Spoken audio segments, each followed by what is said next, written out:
morning, everybody. Morning. As the voice said, we are live at Coco's Crush Bar in Clearwater, Florida, the Preston and Steve Show. We got a nice group of people here as we are getting set. I don't know if the bar is open yet, but it's 7 a.m. All right.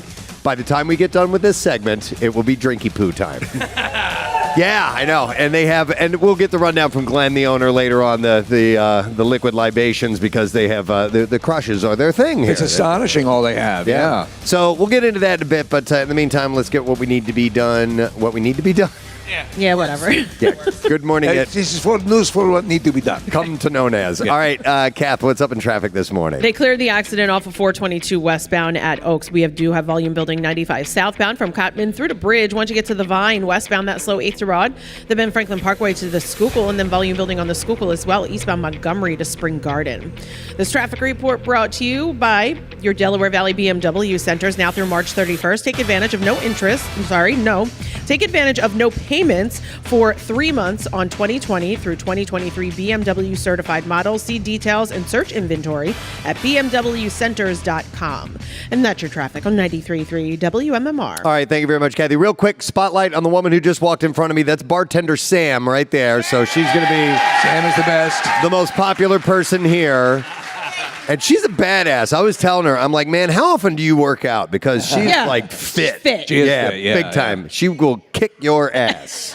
She has to be able to do that around here. Totally. Yeah. Don't mess with us. She was lifting like cases of oranges. I saw her bring them in there. It's got to weigh 100 pounds. That's right, because they do everything fresh. Everything. Right? Everything is fresh. And that's what makes the difference. Yes. Absolutely. 12 different varieties of crushes that they make. All right. It's amazing. We're going to go through the list of them all. And in fact, they have the passport, right? Where you can. Oh, yeah, that's right. And by the way, you can travel with that. Oh, you can. Yeah. You'll need one for the way home. I'll need that, my expired license, but I have my crush card. Welcome to Latvia.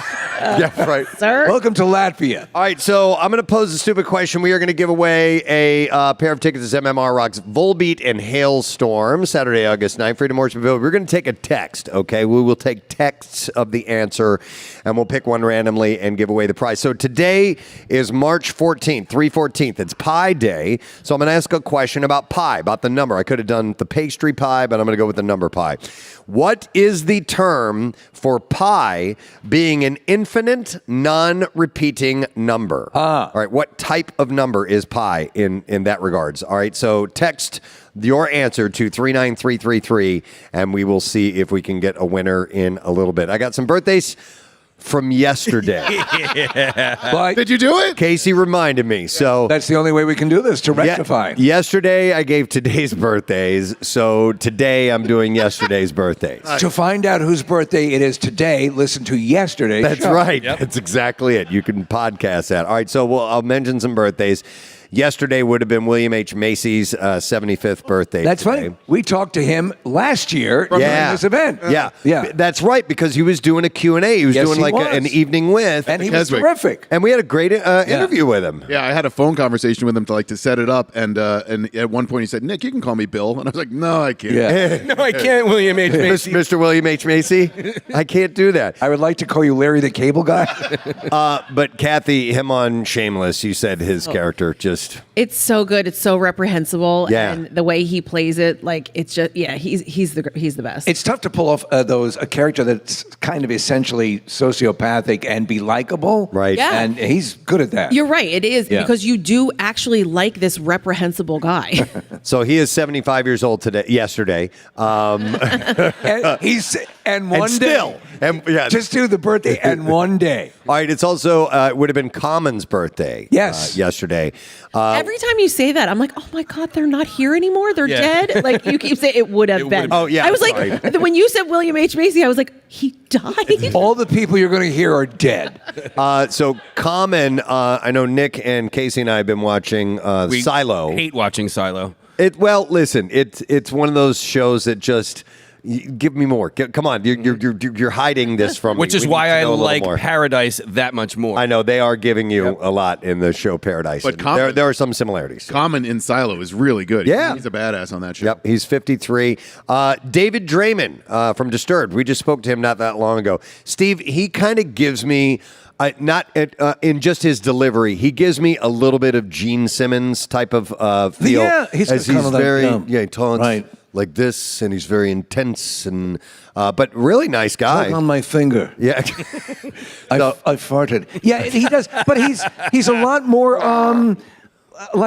pleasant. Yeah. Because all this stuff is based on dour. Yeah. He seems like the most serious person in the world, but he's actually pretty. His favorite pastime is playing Mad Libs. Wow. I didn't know that. So he is 52 today. Actor Emil Hirsch turns a year older. I like him, man. What's he in? I don't have a He was list. Into the Wild. He was Speed Racer, wasn't he not? He was Speed Yes. Racer. He Yeah. played Jay Sebring in Once Upon a Time in Hollywood. Okay, so he turns 40 today, or yesterday.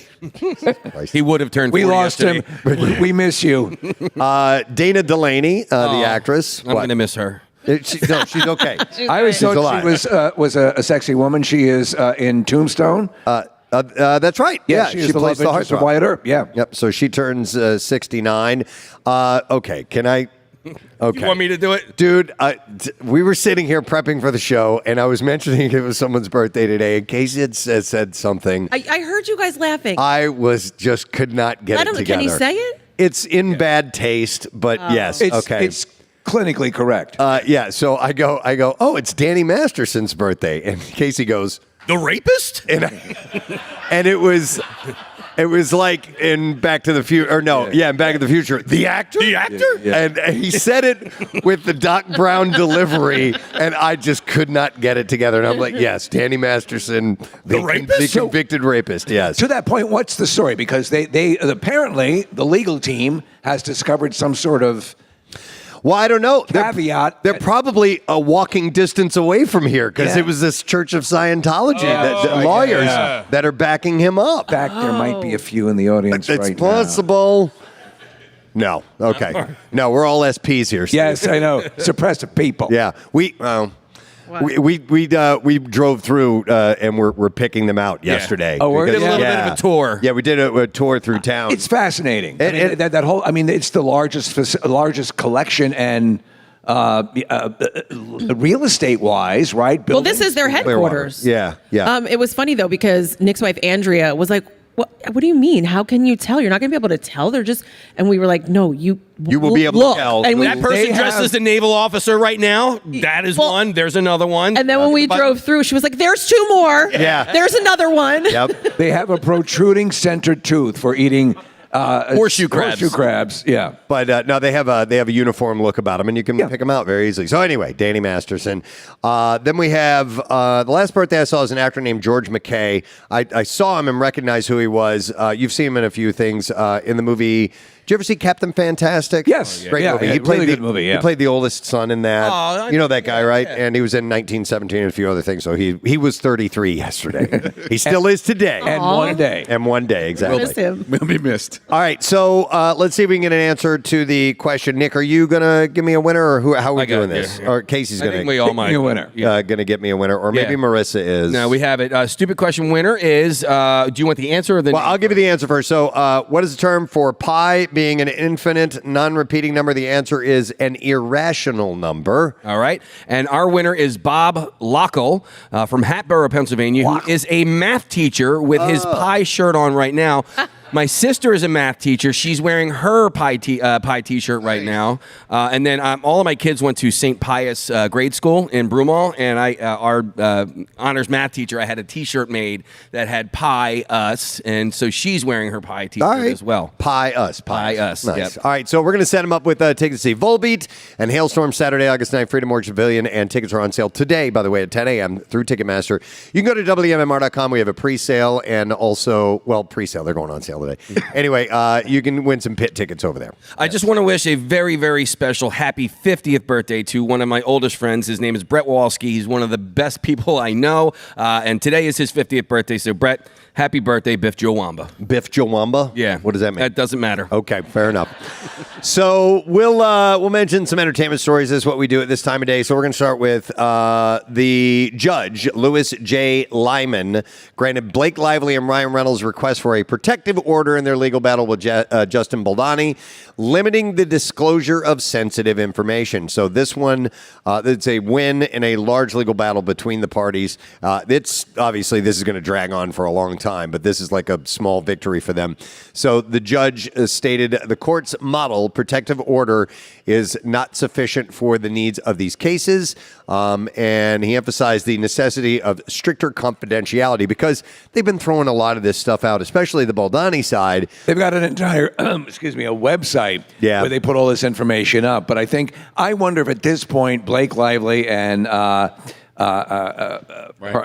Reynolds are like, man, why did we get into this crap? Maybe. Because it's going to go on for a long time. No, because now I think it's like where you can't give up. Like, no, I'm going to win. Yeah. I'm going to win. But you might not Too far. win. Yeah. Well, yeah, they might not. But when you're determined and so they're in it now. So the court ruled that only information highly likely to cause a significant business, commercial, financial, or privacy injury could be marked as attorney's eyes only.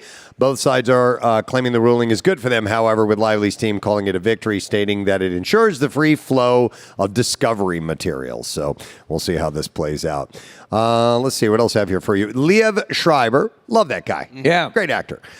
He dismisses the idea that his daughter, Kai Schreiber, is a Nepo baby after her recent Paris Fashion Week debut. The Ray Donovan star was asked by TMZ about Kai's runway appearance at the Valentino show, and he insists that Kai's success isn't due to her famous parents. He said, you've seen her. She's not that attractive. I had to help her. Yeah. She's a real pig. Man, she actually scares me when she comes down for breakfast. There's a monster in the house. So her dad Sweetie, go upstairs and comb your teeth. is pretty famous, as is her mom, Naomi Watts, adding fuel to the Nepo baby accusations. Liev says, however, that it's not likely that she had a choice who her parents were, and says the focus should be on Kai for following a dream. Kai. And that he is proud to be her dad. I need Does to he- see what she looks like. She's looks She's modeling. fine. Yeah. Does he only have one child? I don't know. I'm not really sure. Because I saw him fishing on the jetty in Montauk with a kid years ago. So Okay. Maybe wondering he it was her. had abducted that child. No, wondering if it was Kai or not. Possibly. So Brad Pitt is in a good place now that his divorce from Angelina Jolie is wrapped up. Only took 30 years. Source told People magazine that he's happy that the divorce is behind him. Things are low-key for the family. And now it seems that Brad can focus on enjoying his romance with Inez de Ramon. So the source said they're in a great place. Life's good, no complaints. You are very handsome, Mr. Bradley.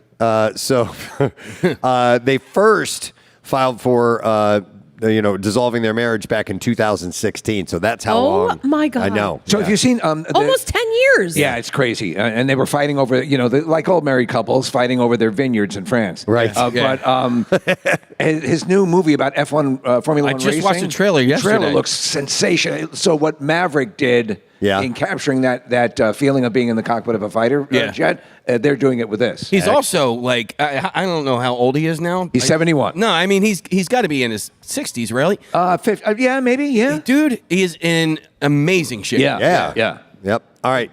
He does goat yoga. So Wendy Williams. So we've talked about her a bit lately. Her controversial guardianship in the news, obviously. And there's one person who is looking to step up and help her, and it's former child actor Brock Pierce. Really? So I didn't know who Brock Pierce was because he was in The Mighty Ducks, and I'm not all that familiar yeah. with. We need to bring Marissa in. Yeah, that's her jam for sure. But he was also in a movie called First Kid, which I vaguely remember. Oh, yeah, okay.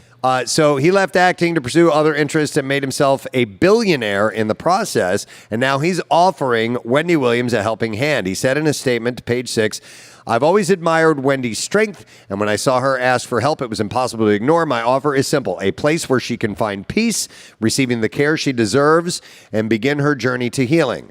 That's pretty cool. Yeah, also $1 billion would help. All right. Yeah. His rep is offering, quote, a safe space in his private mansion with around-the-clock hospital care and professional medical attention tailored to her It needs. sounds like a Dark Mirror episode. It does, actually.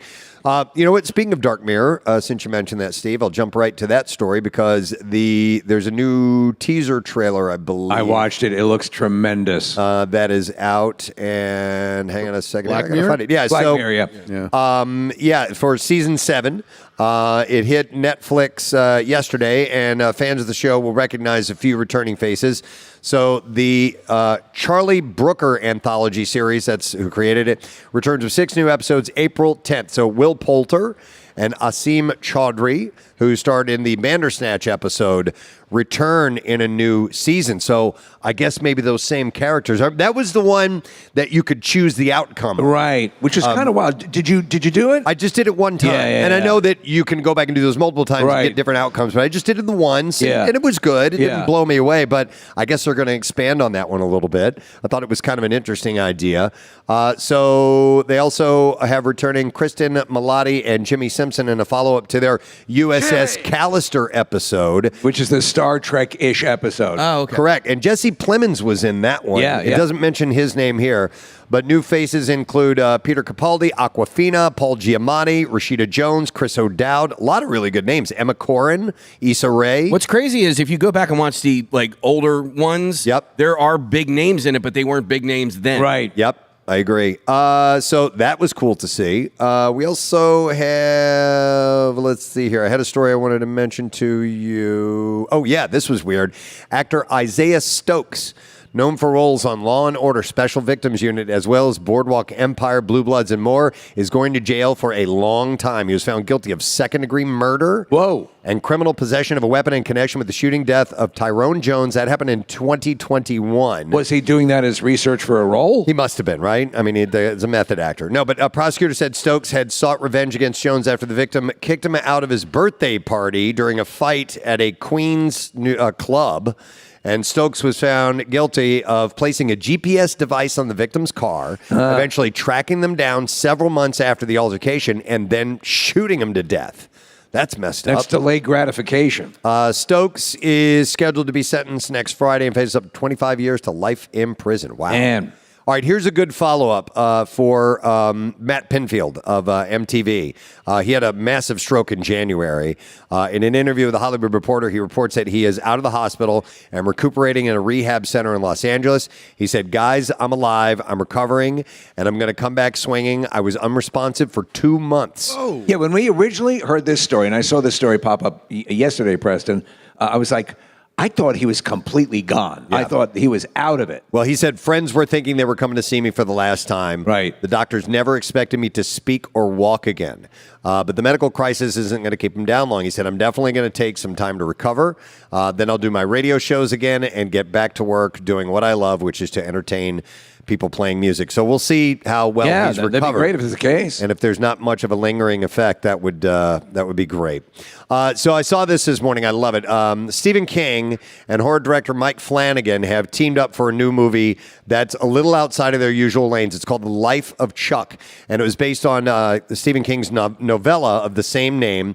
I loved this story. I read it 3 times. So what it's not horror based? It is. It's not really. Not at its core. It's not horror, but it has a unique Stephen King odd twist to it.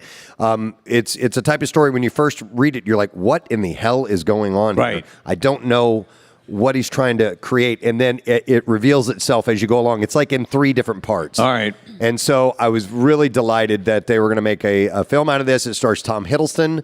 The film is split into 3 distinct parts and told in reverse order, following the mysterious life of a seemingly ordinary accountant named Chuck Kranz. And there's a lot of good names in this. Mark Hamill, Chiwetel Ejiofor, Matthew Lillard, Karen Gillan, a bunch of people. Nick Offerman is narrating it. So the movie hits theaters on June 6th, and the trailer is out for that now. I think this will be. I hope they do it right, because it's got the potential to be something really cool.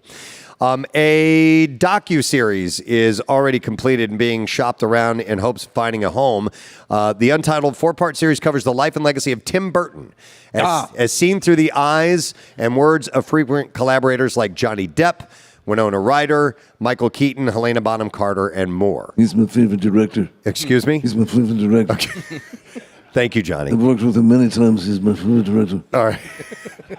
You know who else is his favorite director is Eddie Vedder. Absolutely. Hi, Eddie. I'm a little bit country and I'm a little bit rock, and we sound alike. Yeah, Burton. Here's Gene Simmons. Yeah, exactly. Where's The David 3 Draymond? tenors. The 3 tenors.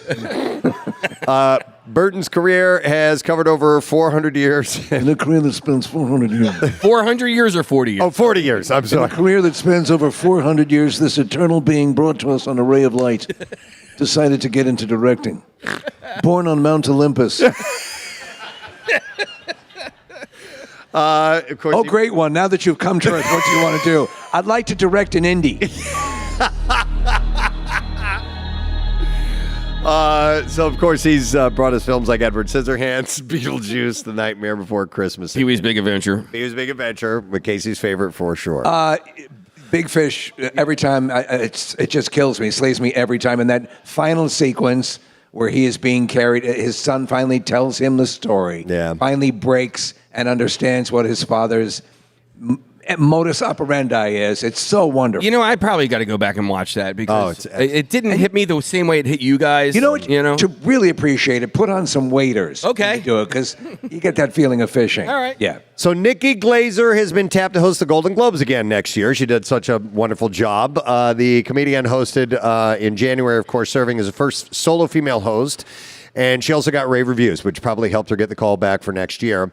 And she had said in a statement, hosting the Golden Globes this year was without a doubt the most fun that I've ever had in my career. I can't wait to do it again. And this time in front of the team from the White Lotus, who will finally recognize my talent and cast me in season 4 as a Scandinavian Pilates instructor with a shadowy past. She looks phenomenally. I mean, I always thought she was attractive, but Yeah. she's gotten one of those I'm really successful glow ups. Yeah. Yeah, I got a little money so now I can pay people to help me look this way. Totally. Yeah. Yep. She looks great. All right. And then one last story, and then we'll move on to. Oh, Steve, did you send over movies opening this I weekend? did, yes. I can send them again. No. It's I've not looked. I didn't get ready for the show Listen, today. man. I'm sorry. Do you want me to read them? Yeah. No, it's okay. I'll find it. I just have to pull up my work email. Shut up. So hang on a second. Let me just sign in. And I have one last story, and then I will get to those. I can send them right now. I can. No. They're over. I just have to access them. Nothing's over. Hang tight, homie. All right. So NBC Universal. I'll read them. Will be the home of for the Olympics for 4 more years, extending their coverage through 2036.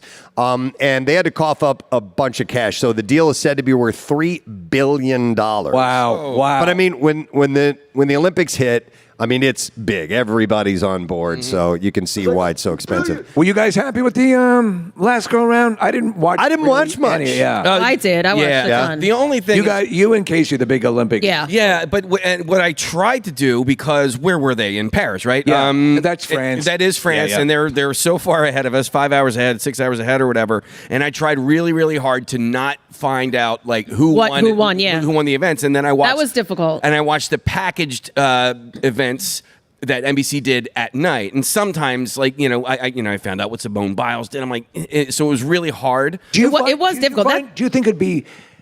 Do you like it better when it's in our time zone? I do. Yeah. I think that whole thing that you're talking about, which is slaloming, avoiding the information, becomes too difficult. I mean, I still watched Sent it. them, Preston. I still watched it, but it was definitely like, because you kind of knew it had already happened. Like, I do like when it's, in our time zone and you can experience it live. Nice. All right, so they've ponied up again for that, and obviously $3 billion is what it costs. So NBC will be the home for the Olympics once again. All right, we do have movies opening this weekend, so we will get into that.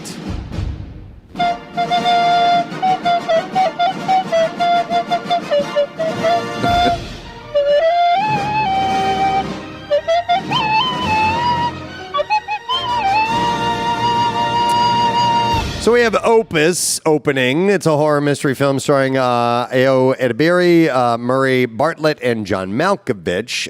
Young writers invited to the remote compound of a legendary pop star who mysteriously disappeared 30 years ago, surrounded by the star's cult of sociopaths and intoxicated journalists. She finds herself in the middle of his twisted plan. It's an hour and 43 minutes long. Rated R, wide theater release. It gets a fairly low 39% score at Rotten Tomatoes. Then we have the movie movie Novocaine opening up. We've been talking about that one. It's an action/comedy. Stars Jack Quaid, Amber Midthunder, and Ray Nicholson. When the girl of his dreams is kidnapped, everyman Nate turns his inability to feel pain into an unexpected strength in his fight to get her back. It's an hour and 50 minutes long. Rated R. It's in a wide theater release and Rotten Tomato score at 79%. So Ray Nicholson is Jack Nicholson's son. Oh, get out. And he has been, his career's taken off. He was in Smile 2. He's got his father's grin and that mischievous look. Yeah, Nice. and he's a really good actor. All right, we'll see how he does in this film. All right, now some clips to play. We're going to start with this one. In Cash Out, Swen Temmel.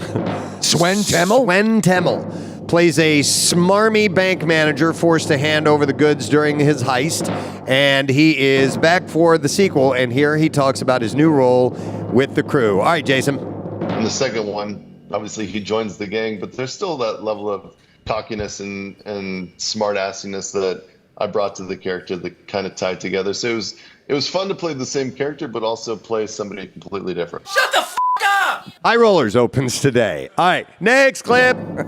Much like his character Huey in The Boys, Nathan Kane is not a fighter. And in this clip, Jack Quaid, who we were just talking about, talks about his favorite characteristics of his role in Novocaine. Hit the clip. No matter how hard they punch him, he doesn't feel it. So he gets up every single time. And I love playing Nathan for that reason. I love the fact that he's an unlikely action hero. He's not the guy dealing out the punches, he's the guy getting hit. And I think that's such a cool, different vibe. Dude. Novocaine is in theaters today, as we had So mentioned. that's a real condition. People who do not feel any pain. Wow. And in fact, somebody brought up, and it's now making the rounds on social media, that there was an episode of House that dealt with somebody who has this. So if you were to not be able to feel pain in your daily travails, you would not, if you're on fire, you would not, you wouldn't immediately know it. So there are a lot of things that go with that. It's very rare, but it does exist. Hey, this movie? I'm sorry, Preston. I was wondering if it coincides with your sense of touch. Like, are you able to feel That's anything? what I would assume, right? Is everything Would it numb be to numb? you? Yeah. How do you navigate the world? That's Right. pretty interesting. All right, I'm sorry, Nick. Go ahead. Oh, is this the movie with Jack Nicholson's kid too? No. Yeah. Yes. it's I'm sorry. Yeah. So it's got Dennis Quaid's son and Jack Nicholson. Yeah, Son. right. All right. Yeah, kind of interesting, right? All right, that's the entertainment report for today on Pod Day. We're here at Coco's Crush Bar. We're broadcasting live. If you're just tuning in, you can stream us on YouTube, and a few more people have shown up. I see some new faces here. So, yeah. Yes. And Preston, you see what time it is?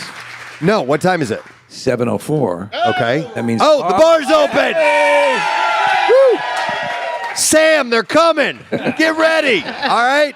Sam's the bartender here. All right, we'll take a break. We got some guests stopping by this morning. Sun's going to be coming up shortly, and we're in beautiful Clearwater, Florida. So we'll be back in a moment with the live broadcast. Stay with us.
early morning crowd on a Friday, ready to go when we are at Coco's Crush Bar North, by the way. And we're having a good time. The sun's not even up yet, and we're already drinking these crushes. How about that? It's a beautiful thing. Beautiful day to be alive, people. All right, we're going to take a look at traffic, see how things are going back home. Kath, what you got for us this morning? A closure in Sicklerville this morning. Ariel Road closed between 536 and Burling Cross Keys Road. 42 and 55 are in good shape. You're looking good coming across the bridges. Schuylkill eastbound, slowing from Montgomery to Spring Garden, westbound University to South Street, and then from City to Gladwin. 95 southbound slows Cotman to Bridge, the Betsy Ross Bridge into Allegheny. Looks 422 Pennsylvania Turnpike there, still moving along okay this morning, and mass transit on time. This traffic report brought to you by the New Jersey Division of Highway Traffic Safety. Did you know that driving under the influence of marijuana is illegal? Drive high, get a DUI. A message from the New Jersey Division of Highway Traffic Safety.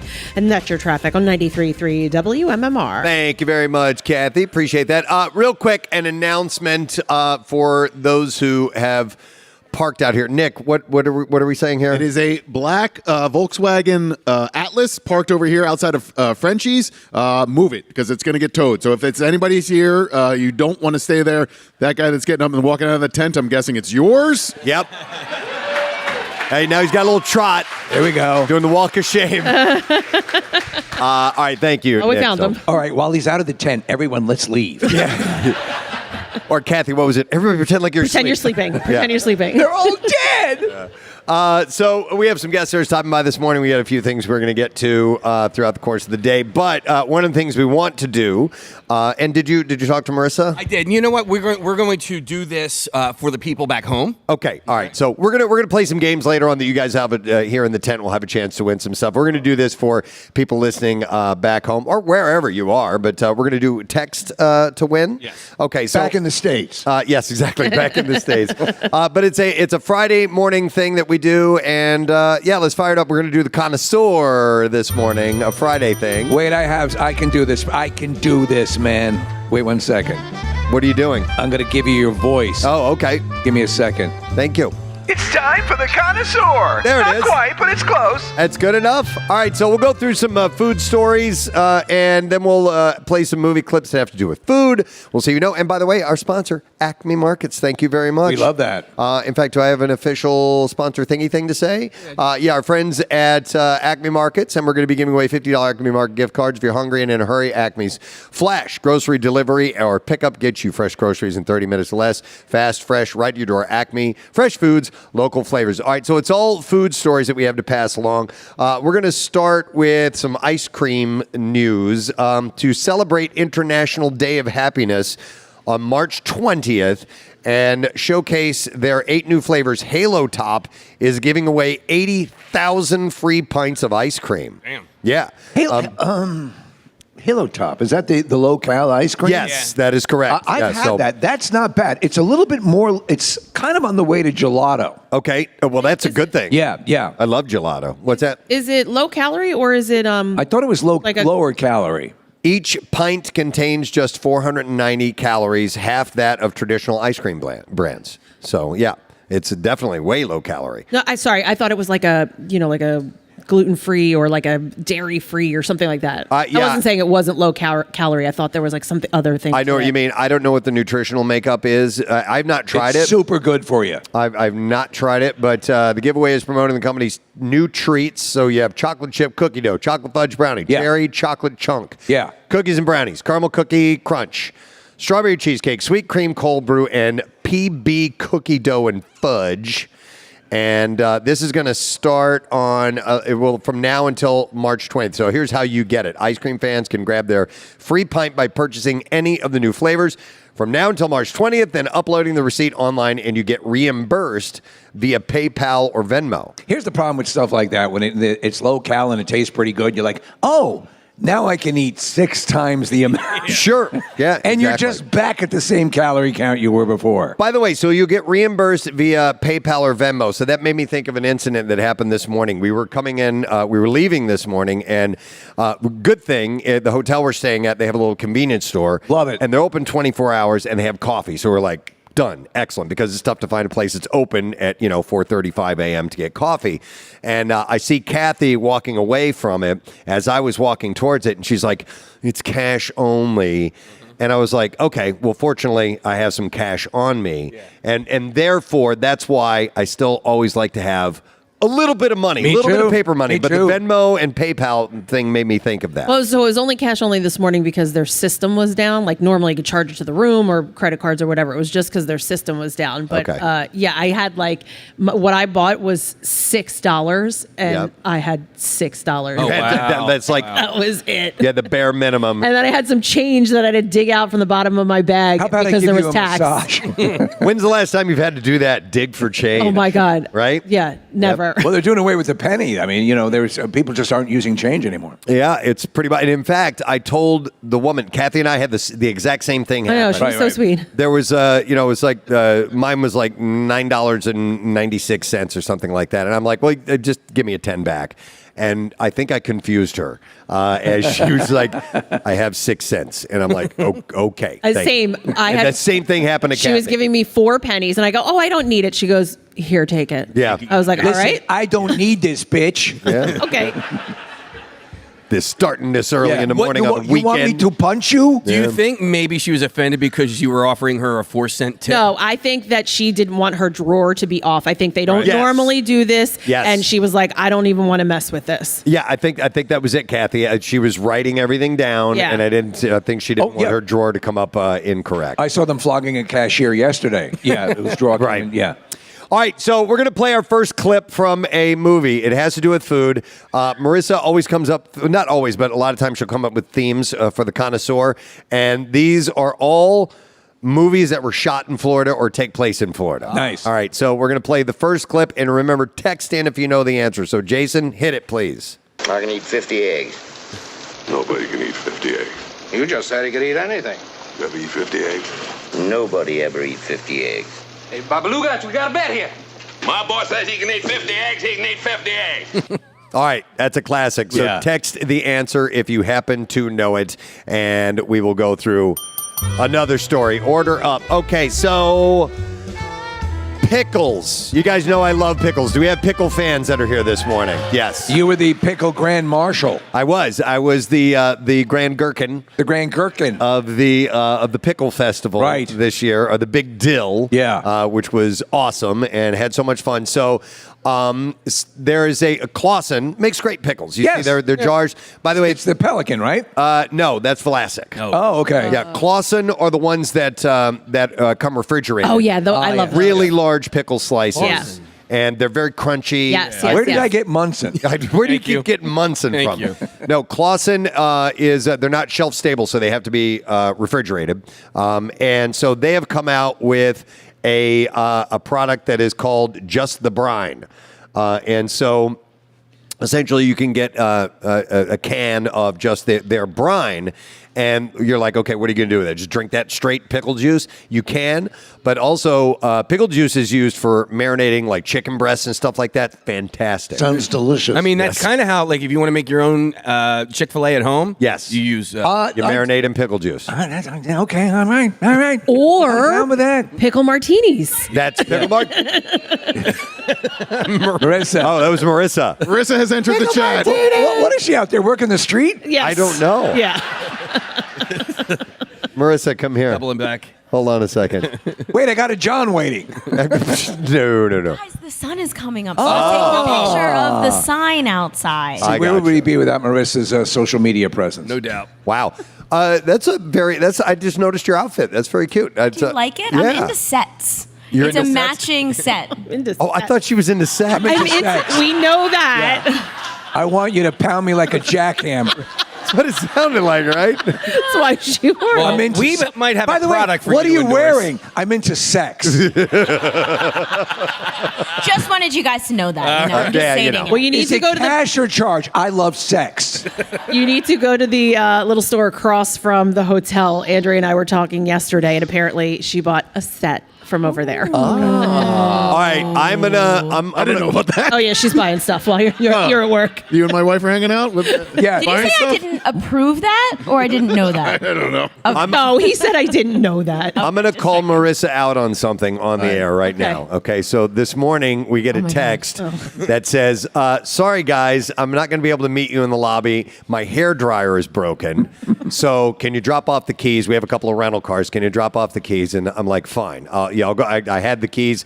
I'm in the 7th floor on the way down. I'll drop off at the 4th floor. I'll give you the keys. What's So your room number, Marissa? It's okay. We're checked out, so. So anyway, so I go down, I knock on the door. Her husband, Matt, opens the door. What do I hear in the background? A hair dryer. I will explain the whole story. I didn't get to talk to you yet. I was running around to every outlet in the room. I'm trying it in the bathroom and putting it in. It wouldn't fit in the bathroom. Then it fits in the one in the room, and I'm trying every single outlet, the one on the lamp, the one on the wall, and Matt is like, stop. I will go to the front desk and get a new hairdryer. So he had gone down to get a new hairdryer for me. Okay. What was it like? So I was finally drying my hair. Okay. I've never heard it where you can only use the hairdryer in one plug in the room. Steve, She was just trying it. No, it was like shoddy. She was and and then it troubleshooting. actually broke. Okay. Like, so All right. one of the plugs has one of the plugs in it right Okay. now. All right. But we're checked out, so don't worry about it. All right. Oh, and the bed was on fire when we left. We are talking about pickles, guys. Yes, we are talking about pickles. We're going to get back to pickles. We went from Sunrise. We went from pickles to Marissa working the streets to her hairdryer not working, and now we're back to pickles. So Clausen wants to encourage people's creativity with pickle flavors. Just the Brine is the bottle that opens the plethora of possibilities. So to the point about the people who drink it, remember the big thing for the Eagles for a while was, was the training method in extreme heat to drink the brine. Yep. Yeah, so they could definitely use this for that if they wanted to. And hangovers. That as well. Is it? Is it really a good hangover cure? I don't know. I've heard it's supposed to rejuvenate you to some extent. I don't know. I just remember going down to the kitchen in the morning and my dad was drinking pickle juice. Sorry, spent the whole night with Janis Joplin. Got to slam some pickle juice. So the brand manager of Clausen, Caroline Sheehy, said, after seeing the overwhelming response from fans when we teased the concept last year and all the creative ways that people use brine, we knew that we had to make this product a reality.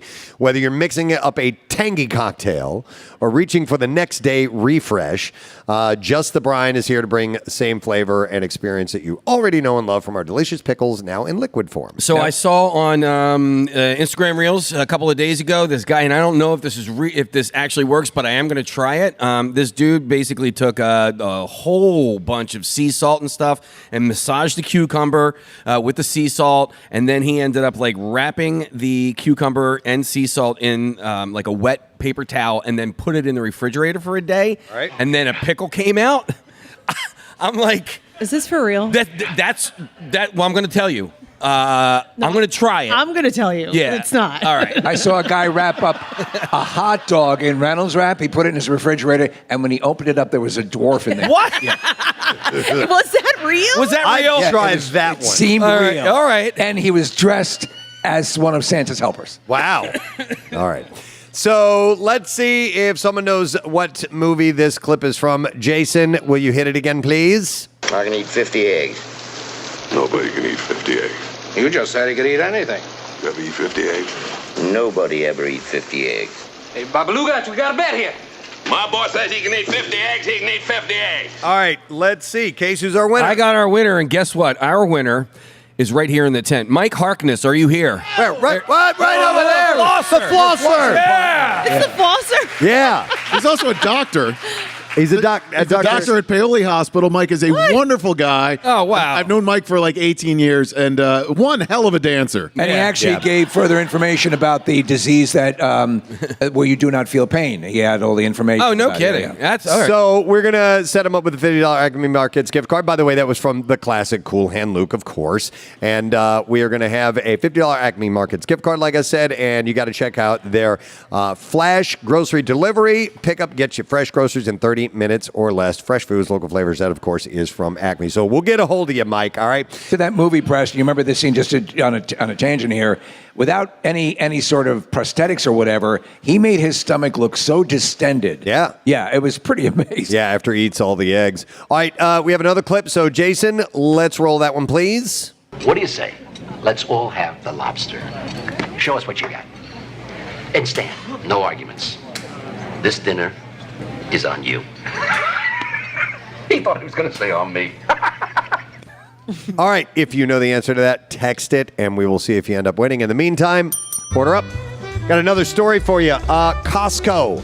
We're going to go over there. Shoppers have spotted a major change being rolled out at the wholesaler stores. A frenzy ignited after an Instagram user discovered Costco implementing a food court change at a newly opened location in Brentwood, California.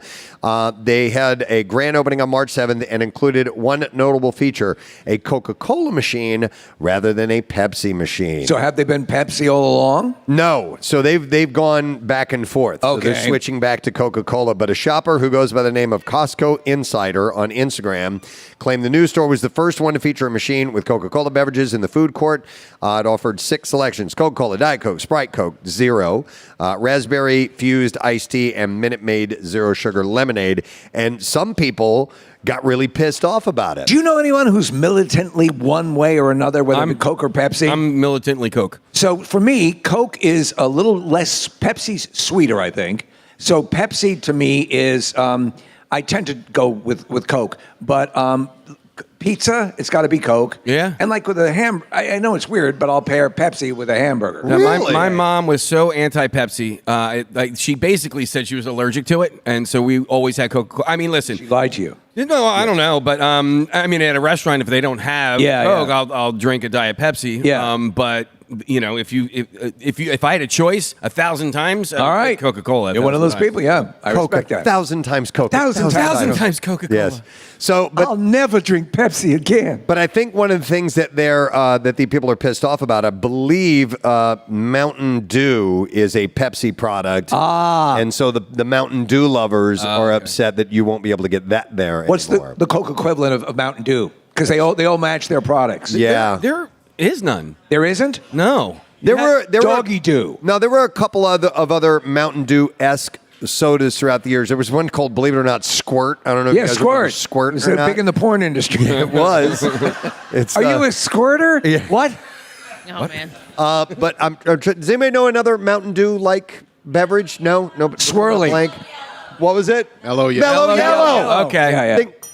There we go. Thank you. A case of Mellow Yellow to that table. Yes, exactly. Garçon. Case of Mellow Yellow for this Your table. finest Mellow Yellow. But Mellow Yellow, I think, was kind of like a down south. There are kind of regional you're right. holds. In that show, the people who fed America in I know I'm looking at the Yeah, there was seagulls. Somebody put French fries on the ground back there. Not me. And now there's just found it. seagulls that have found it right behind us. Okay. But they talked about how you're exactly right. There was a Southern drink, and they were using it to get rid of an excess of one of the products in the drink. Oh, okay. And it took off. Wow. So Coca-Cola's response to Mountain Dew, just looked it up. It's Was F-U. a citrus flavored drink called Surge. Do you guys remember? Yeah. Surge. We used to have an alarm clock as a promotional item, and instead of a regular alarm, when it would go off, it would go, Surge! Really? Surge! It was when we were doing Camp Out for Hunger in the early days. We would wake up to that every day. It was insane. Friggin' nightmare.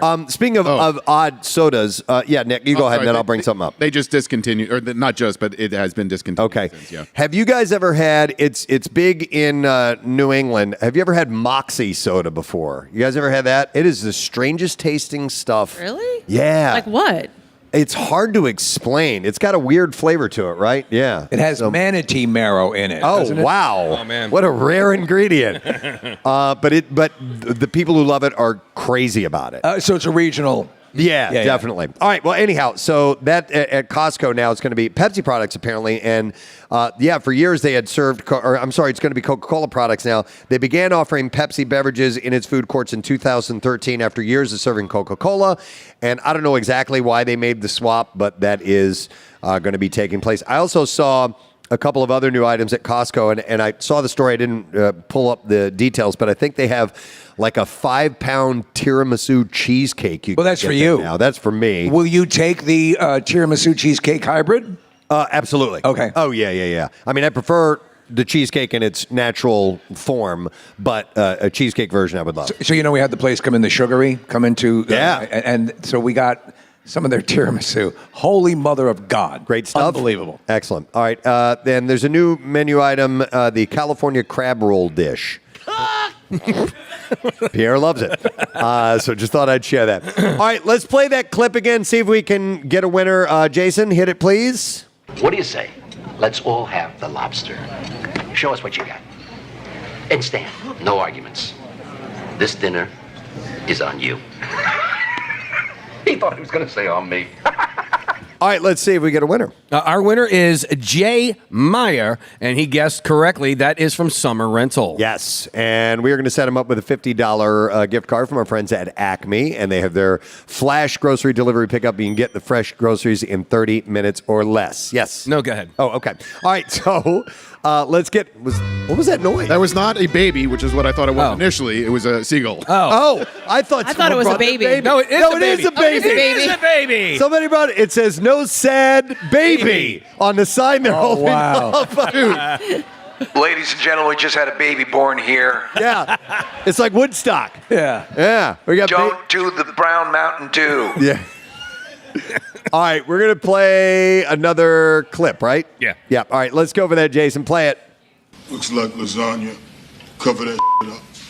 You want to tell me why your name was on his calendar for tomorrow? I was involved in litigation with a yogurt company. Just based on my limited experience, this doesn't look like the kind of thing a yoga company would ordinarily do. All right, text the film, the name, if you know the answer to that, and we will see if you win. In the meantime, order up. We got another story here.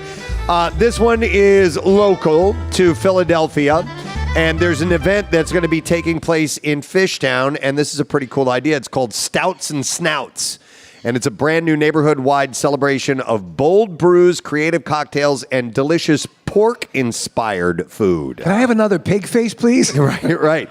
So it's essentially it's pork and beer. They find cutesy little ways to have events like this. Is that a good pairing? I've never heard of this type of thing before, but I am a pork fan. Planters did a thing years ago called Nuts to Butts. Okay.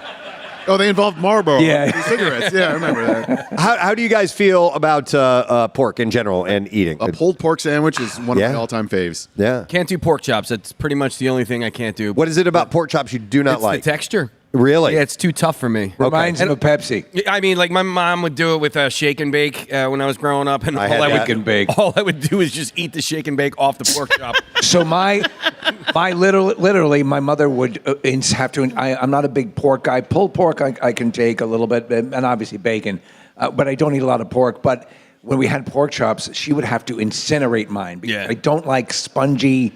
I hate it. Okay, so pork tenderloin is a regular. Oh, is it? In my house? Yeah, we make it all the time. You barbecue it? Grill it? Sometimes. Yeah. Stick it in the stew. Thank you. I'll barbecue it, or boil it, mash it, stick it in the stew. But no, I can do it. We'll do it in the oven. We'll do it stovetop. We'll do it on the grill. Ever raw? No, never raw. We have not tried the pork tartare. Dude, we went to a guy. We went to this guy who was promised a neighbor, Manny, the nicest guy, but we're gonna have a pig roast. And I'm like, oh, okay, I'm not that into it, but he's a nice guy. We went over. This is what he had. There was basically, it looked like a pig had died in a car crash, and the car had exploded into flames. Okay. On the table, and next to that was a box of Entenmann's mini cupcakes. Okay. That was the spread. All right. I'm like, do they traditionally pair this with cupcakes? I don't know if it was 2006 or 2007, but we had a pig roast in the studio one time, and there was a full pig carcass, and I don't know if I've ever seen. Wait, we did? We did. You guys don't. No. What I remember most about this was how angry Pierre got because there was a leftover pig in the green room. Oh my God. For about a day. That almost rings a bell. And was it just the head on it? Was that is what killed him? Yeah, for him. Yeah. And then just sort of leftover pig meat all over. And the fact that it was placed on a spike and put in his hair studio. All right. Surprised you don't remember that, Kath. I don't remember that. I don't eat pork. I might have been mad like Pierre. By the way, so you mentioned raw pork. I think like raw bacon might be a delicacy in Poland. Isn't that in like certain dishes or something like that? I mean, it like depends. Massive disease risk. Not as much as it used to be. I mean, obviously, it's To eat, you mean? yeah. I mean, not Raw pork. Listen, it's come a long way. They've come a long way. That's why you can have pork a little bit more rare. and not have to worry about, dying from it. But Kath, you don't do bacon? No. I mean, you do like turkey bacon, yeah. Sausage? I sometimes, but I try. Basically, I don't love it. Okay. She's sausage curious. All right. Yeah, so yes, Steve. Yes, you're right. I'll dabble every once in a while. If there's a swingers weekend. Kathy, sausages. like a scallop wrapped in bacon are two things that you hate. I was like, I would die. What do you mean? Those two ingredients together make me so happy. I know. And I feel bad for you because I get so happy and you get so sad. Which is so funny because my younger brother, this is not pork, but he hates mayonnaise. He hates seafood, but he loves tuna fish.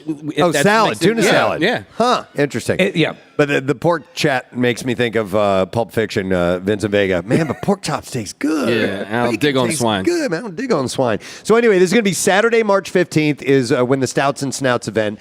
It's 11 a.m. to close. Participating Fishtown bars and restaurants are going to showcase their best stout beers and pig or snout-inspired cocktails. And mutilated pig. And pork or plant-based dishes in a one-day event filled with flavor and community spirit. And like all the restaurants in Fishtown, there's Bar Palima, Barcade, Bottle Bar East. These are in alphabetical order, by the way.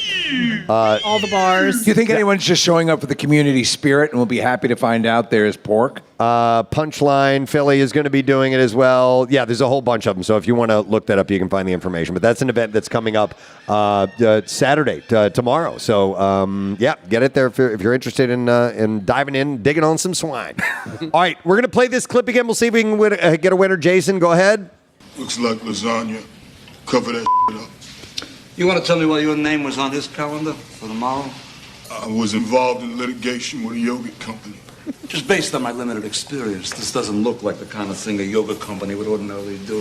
All right, Case, we got a winner? Yes, we do. Ray Wheaton guessed striptease, and he is our winner today. So that was a movie Striptease, and we're going to set him up with a $50 gift card from our friends at Acme Markets, fresh foods, local flavors. All right, let's play. We got two more clips. Hold on a second. I know, my bad. That's all right. What's We're going to happening? play two more clips. So, Jason, hit the next one, please. Excuse me, Ron. I need to use the bathroom. I think it's the pate. Sure, it's over there. Thanks. Stuff probably looks better on the way out, huh? All right, let's see if you know the answer to that. Text the answer to 39333. Casey? Yes? We are not going to play that music. We're going to play the other music because right. it's time. Hit it for the fast food roundup.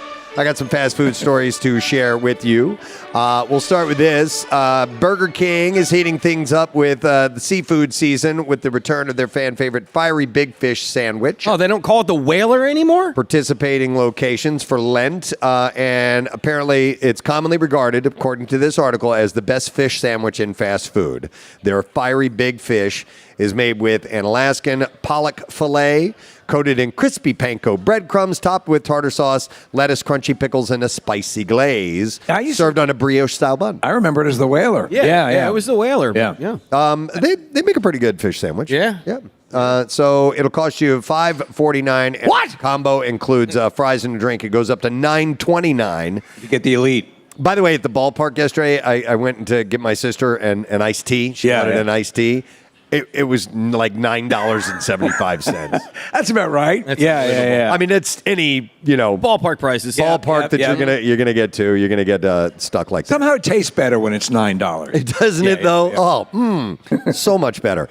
All right, that's a good $9 iced tea. Here's another fast food story. After a very brief run last December, Taco Bell has decided to bring back their popular crispy chicken nuggets, marinated. So this sounds pretty good. Marinated in jalapeno buttermilk and coated with breadcrumbs and tortilla chips. I put that in my coffee. The all-white meat nuggets will be returning with the same trio of sauces. That's the Bell sauce, jalapeno honey mustard sauce, and Taco Bell exclusive Hidden Valley Fire Ranch alongside the nuggets. They'll also be offering crispy chicken, and then I didn't print up the other page.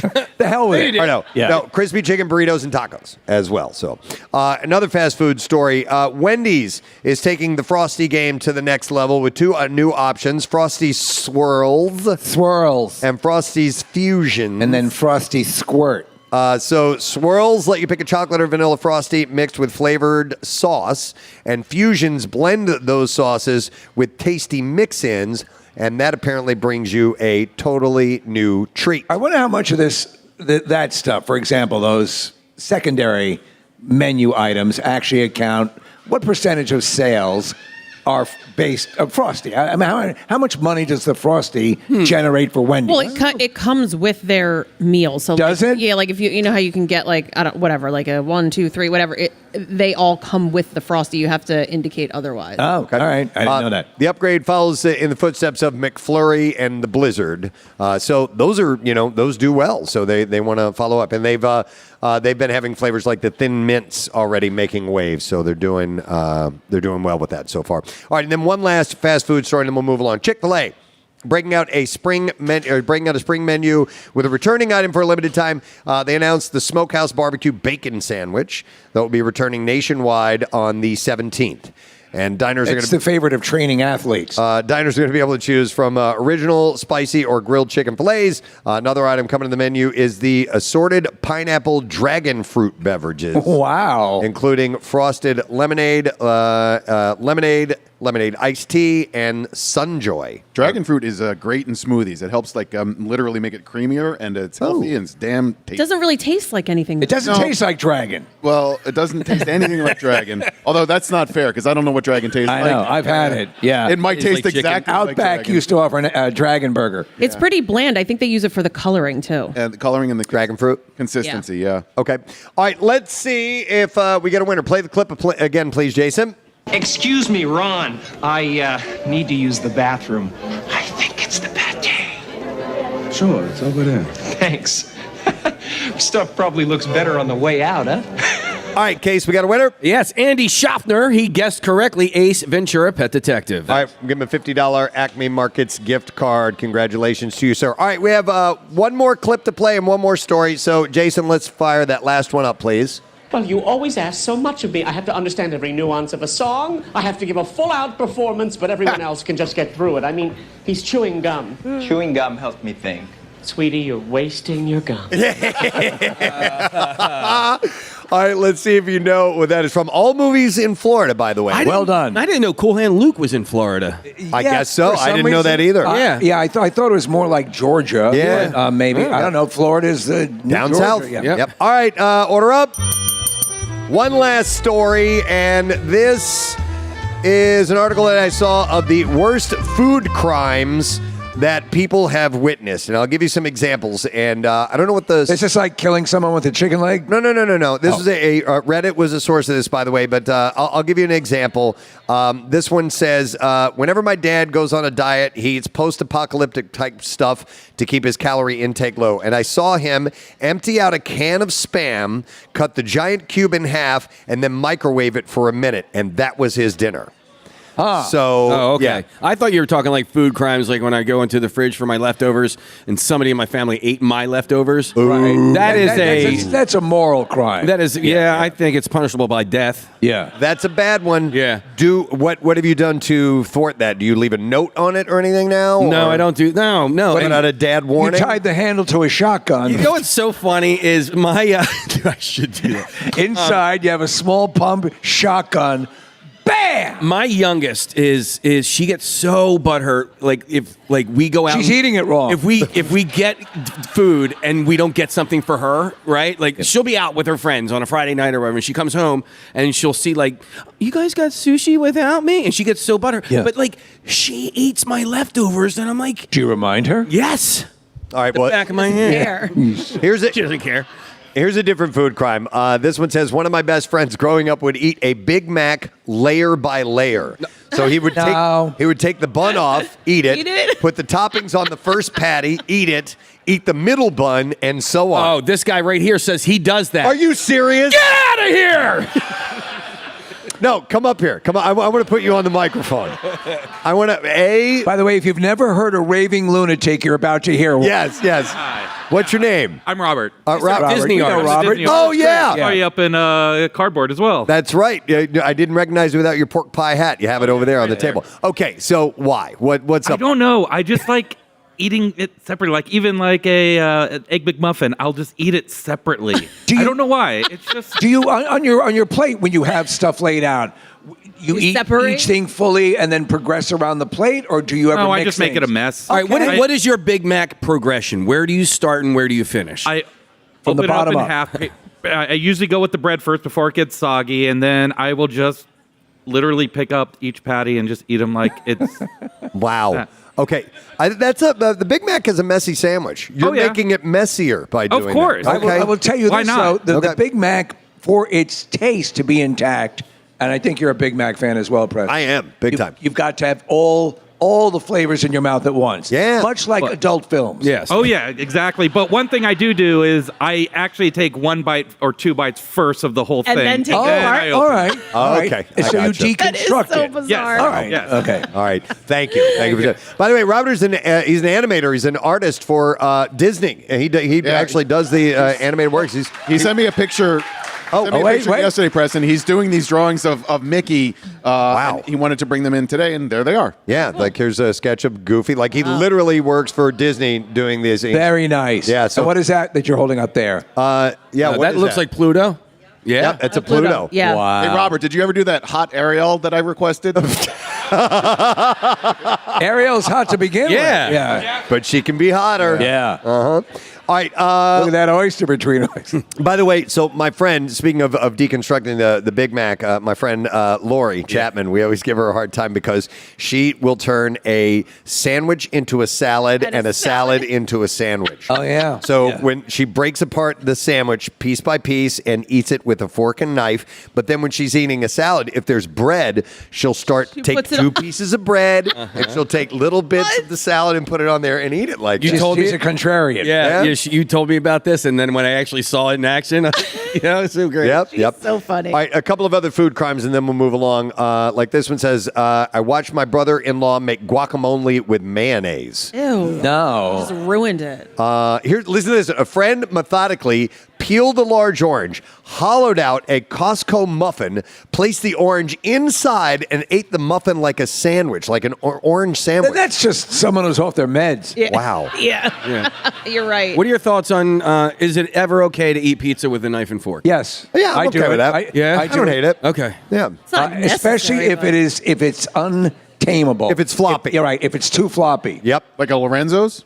Yes, yeah, Lorenzo, exactly. That's an engineering nightmare. Okay, how about if you had 2 pieces of pizza, is it okay to just stack them on top of each other and eat it And as fold- one? Because I've seen Nick do What? that. No. You do? God. Kathy, you pointed it out to me. You were like, look at this guy. What? I No, was no, really I didn't. hungry.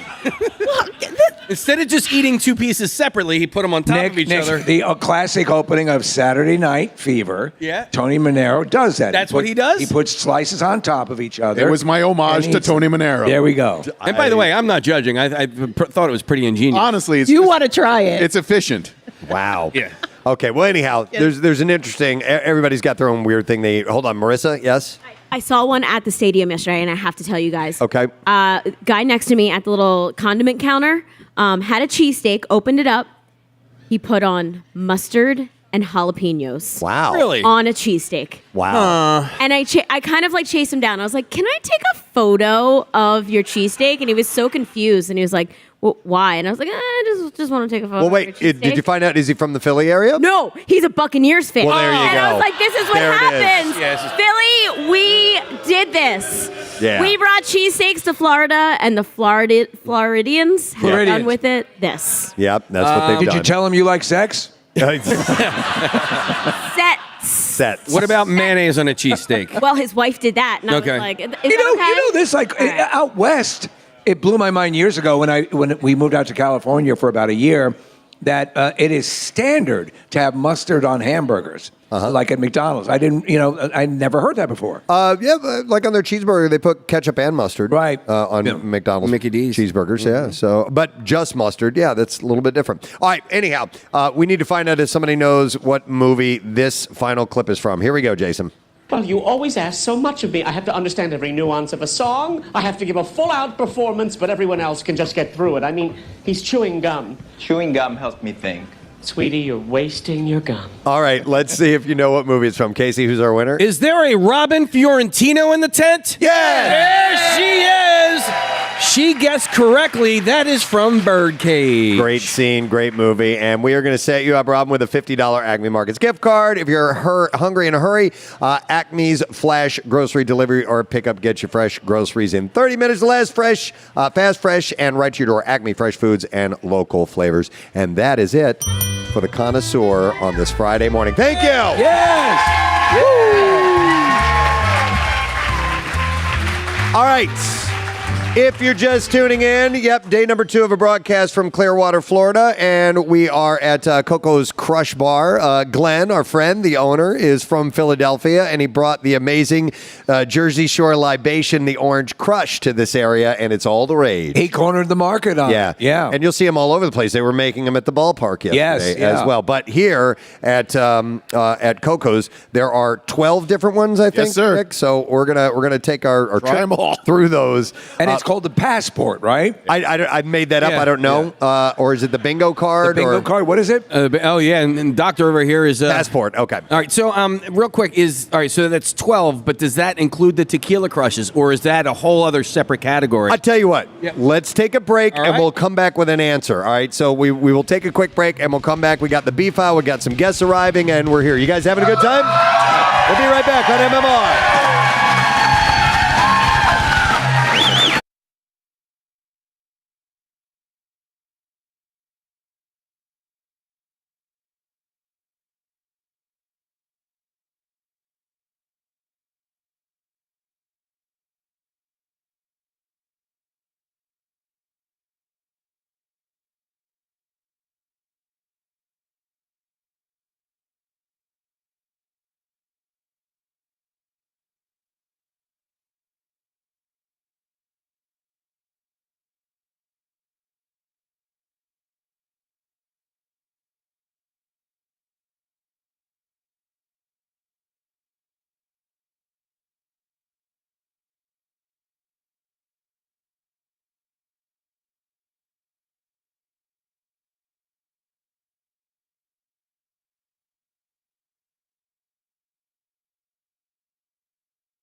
Broadcasting live from spring training. Sponsored by PhillySportsTrips.com. Now, live from Clearwater, Florida, here's Preston and Steve.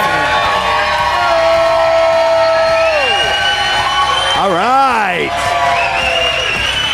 We got a lively group here at Coco's Crush Bar North. It is 8:06 a.m. and the bar is open, and that's a beautiful thing. You know, you got to get your citrus in. Yes, of course you do. Your It's vitamin C. Yeah, they're having orange juice. Leave 'em alone. Absolutely. Yep. So, what's going on so far? I'm going to need some orange juice in a little bit. Yes. From Gladwin into Belmont and then the Boulevard to Spring Garden, westbound side, University to 30th Street. It's heavy there, and then you're slow again on the Vine westbound. That's backing up 95 to the Schuylkill Expressway. 422 eastbound, slowing Trooper to First Avenue. We have volume building on the road closed between 536 and Berlin Cross Keys Road. That is closed because of an accident. Volume building on the 42 freeway northbound from the Black Horse Pike. Brought to you by Whole Foods Market. Find quality produce at Whole Foods Market. Save on avocados from Mexico, medium Haza. In-store or online terms apply. And I want to point somebody out, ladies and gentlemen. Vince from PhillySportsTrips.com. everyone loves Vince. They love Vince. We love Vince, and I want to thank him and Julia and Cav and Carrie and the whole crew at PhillySportsTrips.com. They're treating you right, aren't they?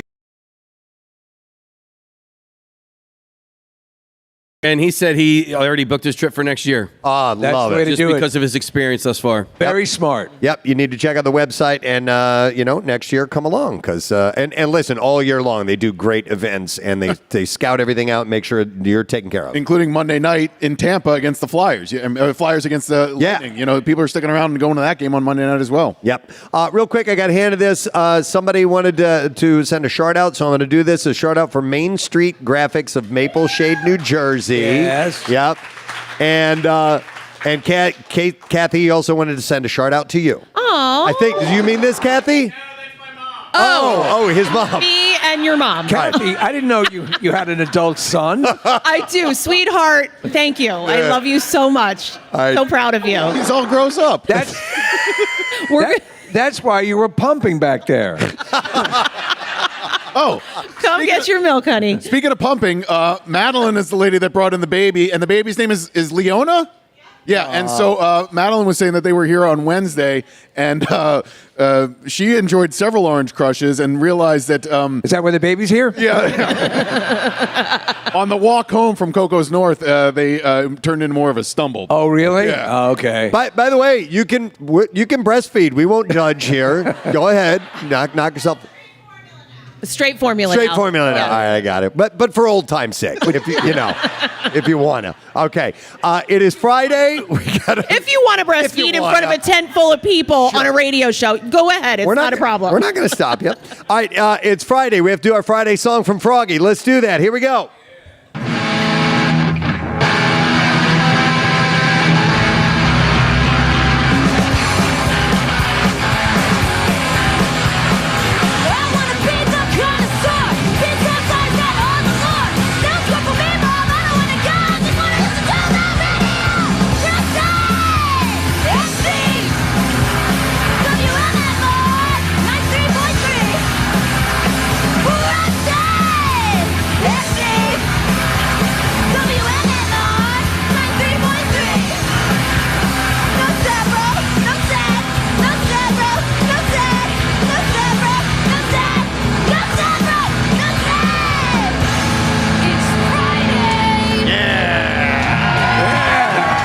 People. All right, let's get some bizarre file stories. Here we go, Jason. Bizarre.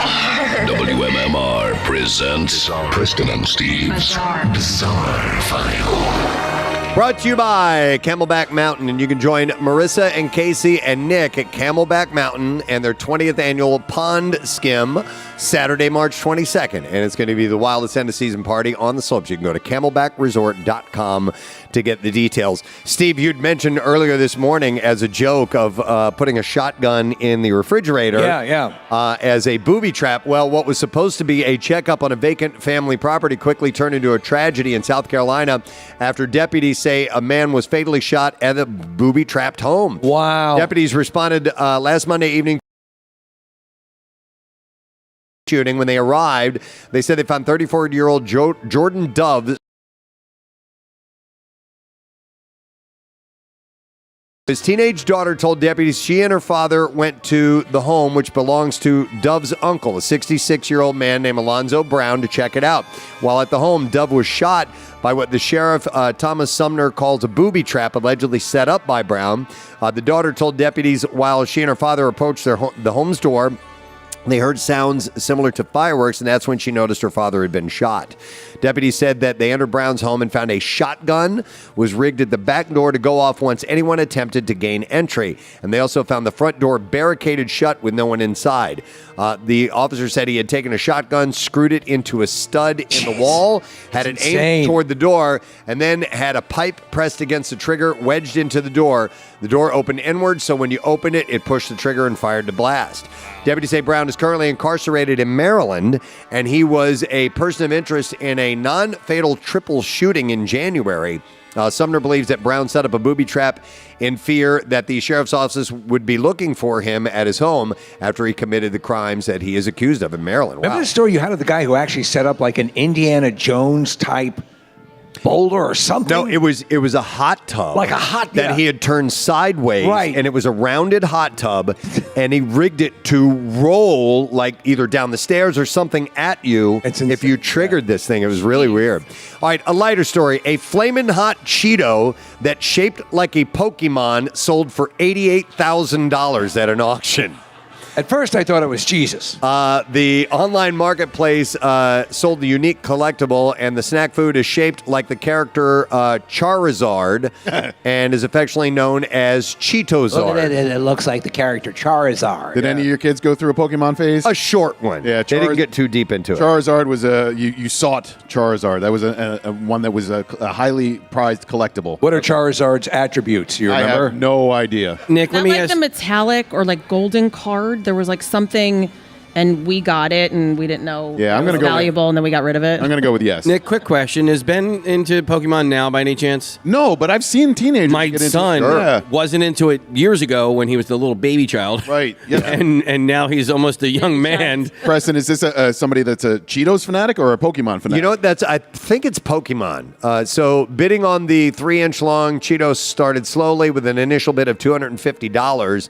But after more than 60 bids... I imagine a lot of people in tuxedos and gowns bidding on this. The winner made it their own after paying $87,840. Yeah. Wow. That's crazy. Yep. Speaking of crazy, a man who stabbed another man 84 times, decapitated the victim, and played soccer with his head... was convicted of first-degree murder in New Mexico. Yeah. I bet you Oscar called the game. Joel Sands. Oh, Oscar Budejen. Yeah. He's going to be here in a couple of minutes.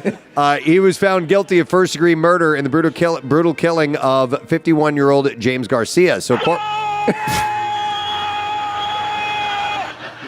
court records show a jury convicted him of a felony charge following a 3-day trial. A sentencing date is not listed. So the verdict came on the heels of what a prosecutor called a lengthy legal process marked by challenges surrounding the defendant's competency. Sands, I think he's probably incompetent. Sands, who official said was unhoused at the time of the attack, stabbed the victim 7 times with a small switchblade. Then the convicted felon also decapitated him, cut off his finger, and proceeded to play soccer with his head. What do you use the finger for? I didn't To say. hitchhike? I don't know. At the time of the killing, when he was taken into custody, he told police that he and Garcia had a history and said Garcia previously had sexually assaulted his wife. Oh, well. I don't know if that's true or not. No. But, or maybe he just couldn't find a soccer ball. Sands also told police that on the day of the killing, he and his wife fell asleep sometime, and when they woke up, their belongings were gone, and Sands said he followed Garcia to a park to confront him and get his stuff back. And somewhere along the lines, a killing in a soccer game broke out. So there are some things that you shouldn't brag about. Katie Evans, a 26-year-old prison officer, was sentenced to 21 months in prison after admitting to misconduct in public due to her inappropriate relationship with inmate Danielle Brownlee at the prison that she worked at. Between March and November, Evans performed a sex act on Brownlee and contacted him nearly 140 times using a smuggled phone. She referred to herself as your queen in their communications and boasted about their intimacy. Evans also assisted Brownlee in collecting money from cannabis deals and sharing confidential prison information. But the question is, how did people find this out? She had bragged to a former prison officer that she had performed oral sex on Brownlee, which is close to turning herself in. So she was bragging about it. The amount of sexual contact, I was reading an article about this, that goes on between guards and prisoners is pretty outlandish. There's a Netflix series or movie. No, I think it's a series about. Remember the woman? They busted her. She had a relationship with 2 different inmates that went on for like a while, years, and then she helped them escape. Yeah, that's Escape from Dannemora. Yeah. Is that okay? Ben Stiller directed that. Yeah. Oh yes. All right, one last story.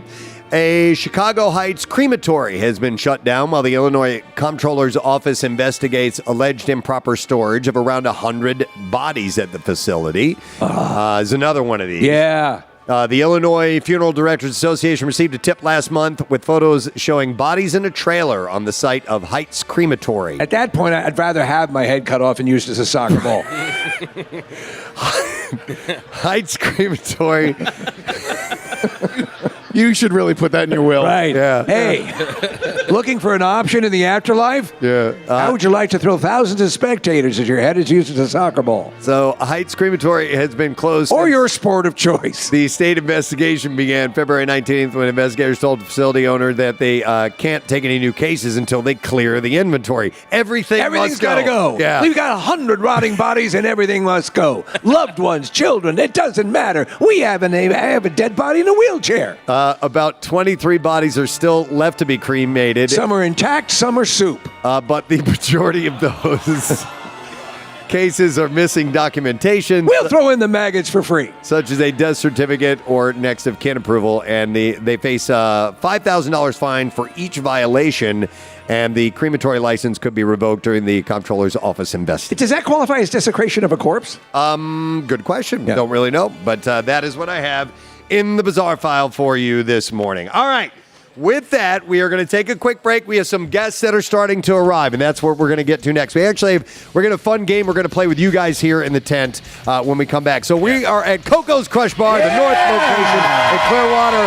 We'll be right back on MMR.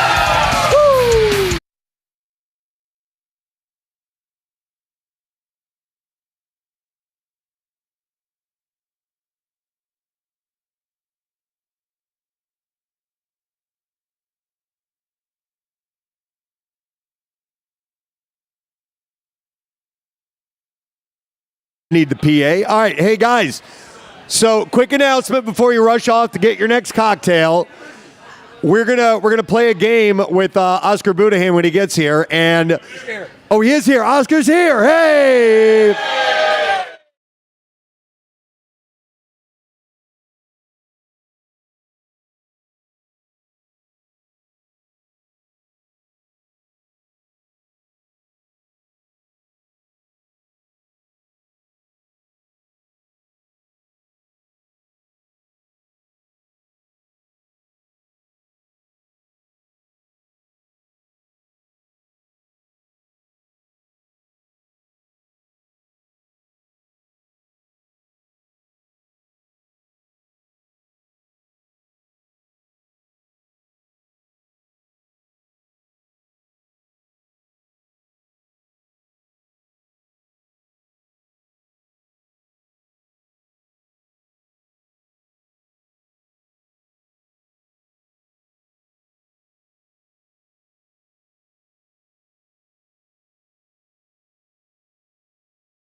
All right, contestants, we need you up here, please.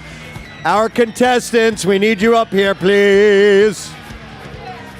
If you were chosen, come on up and take your position. Marissa's going to get you in place. Listen to her.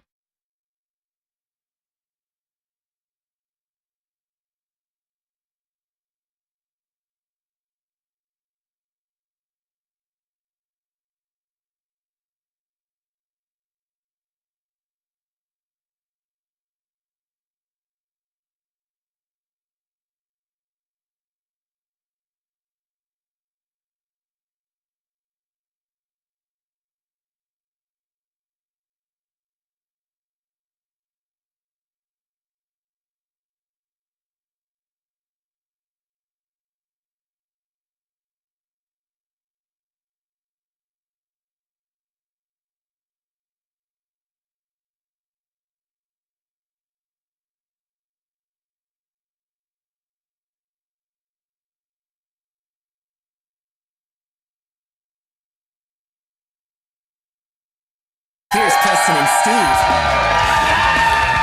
Yeah, man. We are here once again at Coco's Crush Bar, the north location. There's 3 locations in the greater Clearwater area, but we got this place maxed out. I mean, absolutely filled in the parking lot out front. This tent setup is phenomenal. It's a beautiful day in Clearwater. We are loving this. The people are feeling good. Absolutely. They're getting their vitamin C in with their orange crushes. And there might be something else in it too, but you don't know. All is right in the world, so we're happy to be here. Enjoying this with PhillySportsTrips.com. We're going to take a look at traffic, then we've got a guest we're going to welcome. Kath, what's going on so far? Yeah, back home we have your normal delays on the Schuylkill Expressway. So eastbound, you're slow from Gladwin into Belmont. It's heavy. The Boulevard to Spring Garden. Westbound side jams University to South Street. And then the rest of the westbound Schuylkill actually looks to be in pretty good shape. 95 southbound. We still have volume here from Cotman into the Vine. On the Vine, westbound, you're slow from 95 to the Schuylkill. Blue Road southbound, backing up from Ridge Pike to the Schuylkill Expressway. And then in Winslow Township, Willistown Road closed between Ariel Road and Grove Street, and that is closed because of an accident. 42 freeway northbound backing up the Black Horse Pike to 295. 55 northbound slows Deptford to 42. This traffic report brought to you by your Delaware Valley BMW centers. Now through March 31st, take advantage of 4.99% APR up to 36 months on 2020 through 2023 BMW certified models. Details at bmwcenters.com. And that's your traffic on 93.3 WMMR. Thank you very much, Kathy. And as stated before, Coco's Crush Bar is where we're at, and courtesy of PhillySportsTrips.com. All the most of the people you see here this morning, I think, are part of the trip. Yes. But definitely some locals have come in, and people that are transplants. Yeah. And yeah, thank you. Wearing a Delco sweatshirt, of course, right down front screaming. And we have a few guests who are going to be popping in a little later on this morning. Charlie Manuel is going to be here. I'm looking forward to spending some time with him. Yeah.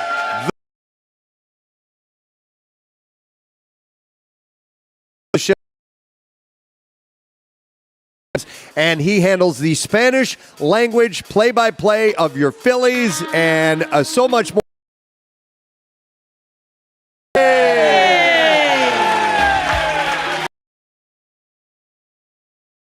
Man. Good morning, guys. Hey, what can we say? Philly. Yeah. Doesn't get any better than this. It's a beautiful thing. We saw you at the ballpark yesterday. How long have you been down here? 2 weeks. Okay. In and out. I'm down in the Fort Lauderdale area. That's where my parents are. So this is the opportunity. Clearwater 2-3 times during the entire month. Okay, because I had asked you yesterday, I'm like, you working today? You're like, oh my God, no, I'm not. No, I don't do the spring training, but look, after the Eagle season, I mean, we were like, you need a break. I need a break, man. Yeah, I need a break. You live for this. You loving life. This is everything you love. Well, you know what? It doesn't get any better than this. I mean, this is my childhood dream. Yeah. Don't you? Absolutely. I have fun every day, but every time I come to the Phillies, I mean, that's family. I mean, that's the best. So Oscar's he's gonna help us play a game, and we have a clip of a couple of clips of Oscar, some calls that he's made just to refamiliarize yourself with him. Does Jason have those back at the station, Nick? Jason does, yeah. And I'd love to start, Jay, with the Castellanos one because it's Oscar sent over 3, but Casti's call is my favorite. So Jay, if you could play this, please. Yep. Castellano de 2-0 con 2 ponches contra Suárez. El gana en segunda, no hay out, el lanzamiento, batazo para right field, cerca de la raya, la bola, no lo puede agarrar. Tatis viene anotando en carrera de Pom y anota en carrera. Castellano responde con un hit por la raya de right field y los Phillies dejan en el terreno a los Padres de San Diego. 4 carreras por 3. Hay alegría en Filadelfia. Allá están celebrando en la segunda base, abrazando a Castellanos y los Phillies en forma sensacional. Sensational. Sensacional. I love it. How is it that I understand about... Do we want to play one more? Yeah, let's do the Harper one, Jay. Okay, let's hear that one. Harper en 3-2. Se va Turner, el lanzamiento aquí.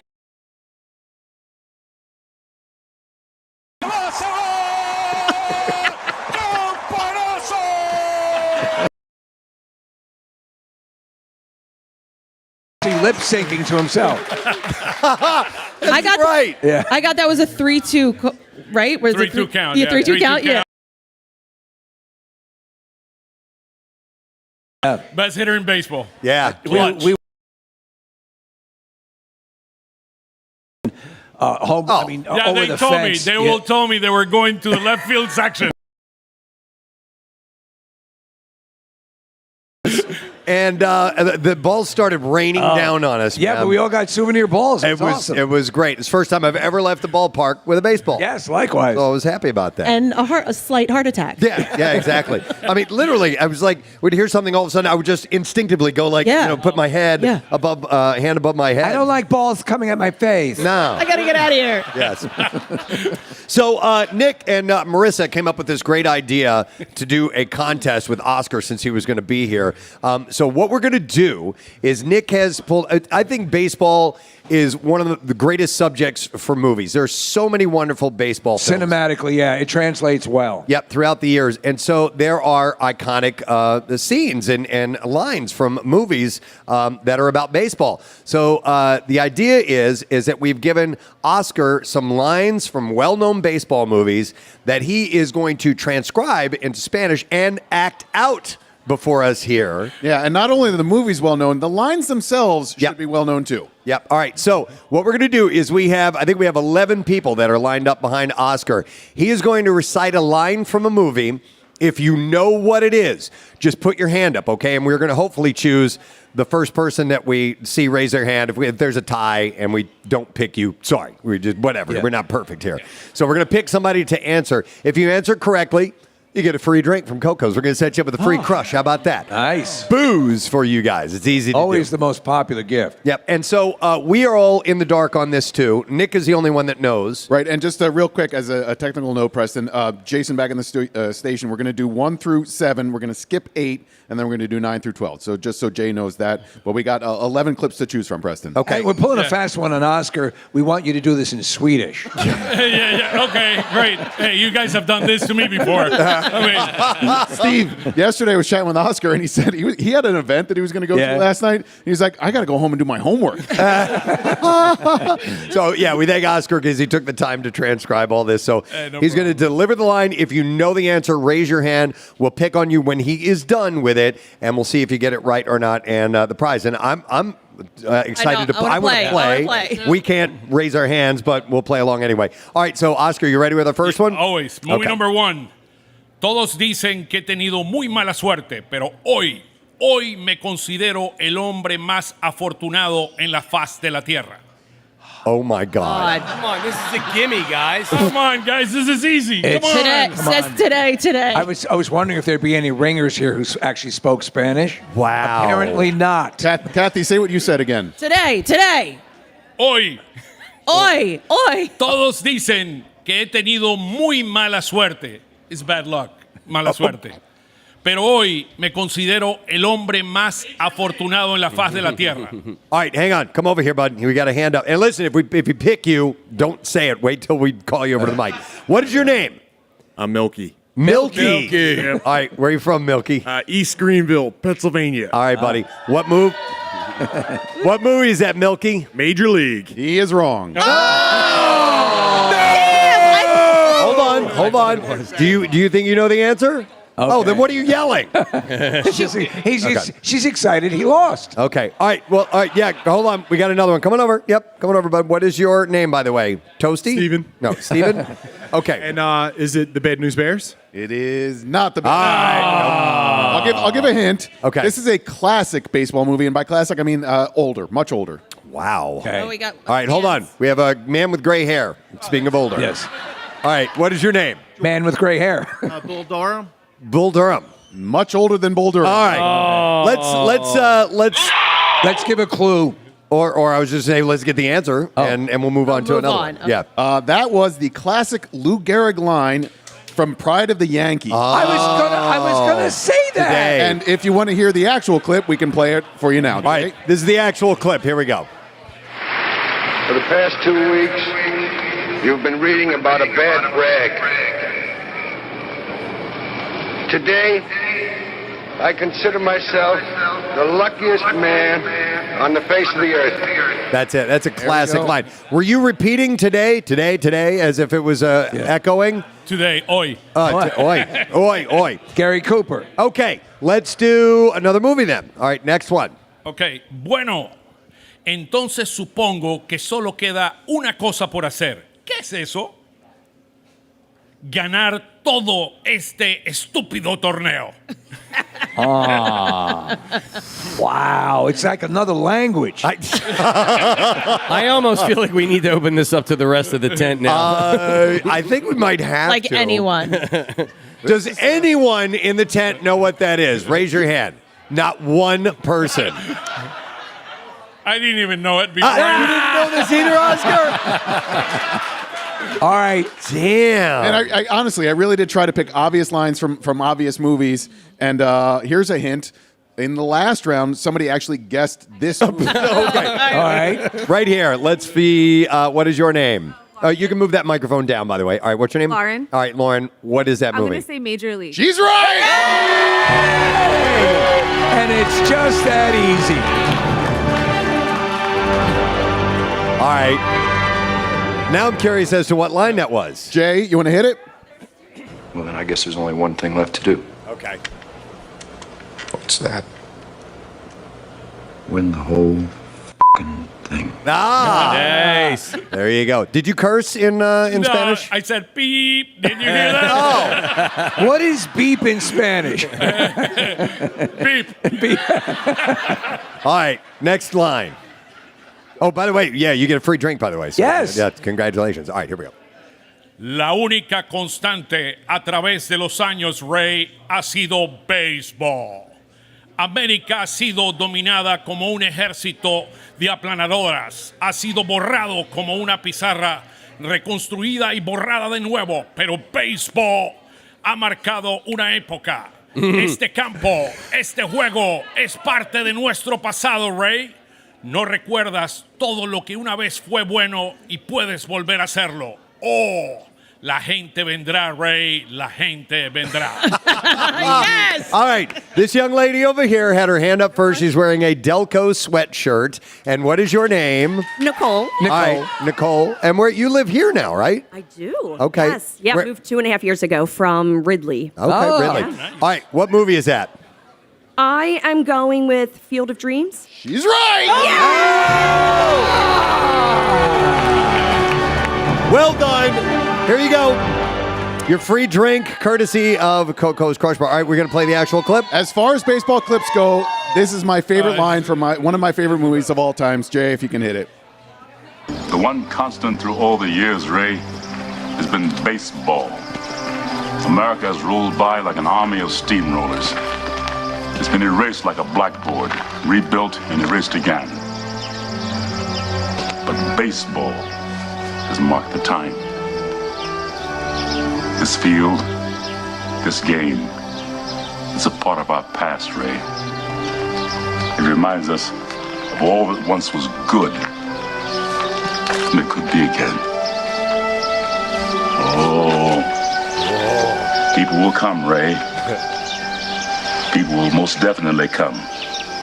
Nice, You nice left out the delivery. line that the follow-up line is, Ray, are you even listening to me? I like how Oscar started by doing a little bit of a James Earl Jones impression. Yeah, sure. Preston, Sure. you thought it was something else, though, didn't you? I did. Yeah. Thought it was something. I'm not going to say what it is, but I thought it was something else. I was wrong. All right, let's get another one. Were you ready, Oscar? Always. All right. ¿Cómo no puede ser romántico con el béisbol? ¿Cómo no puede Oh. ser romántico con el béisbol? Who was first, Casey? This gentleman right here. All right, gray hair. There's no crying in baseball. What's the movie? A League of Their Own. Yeah!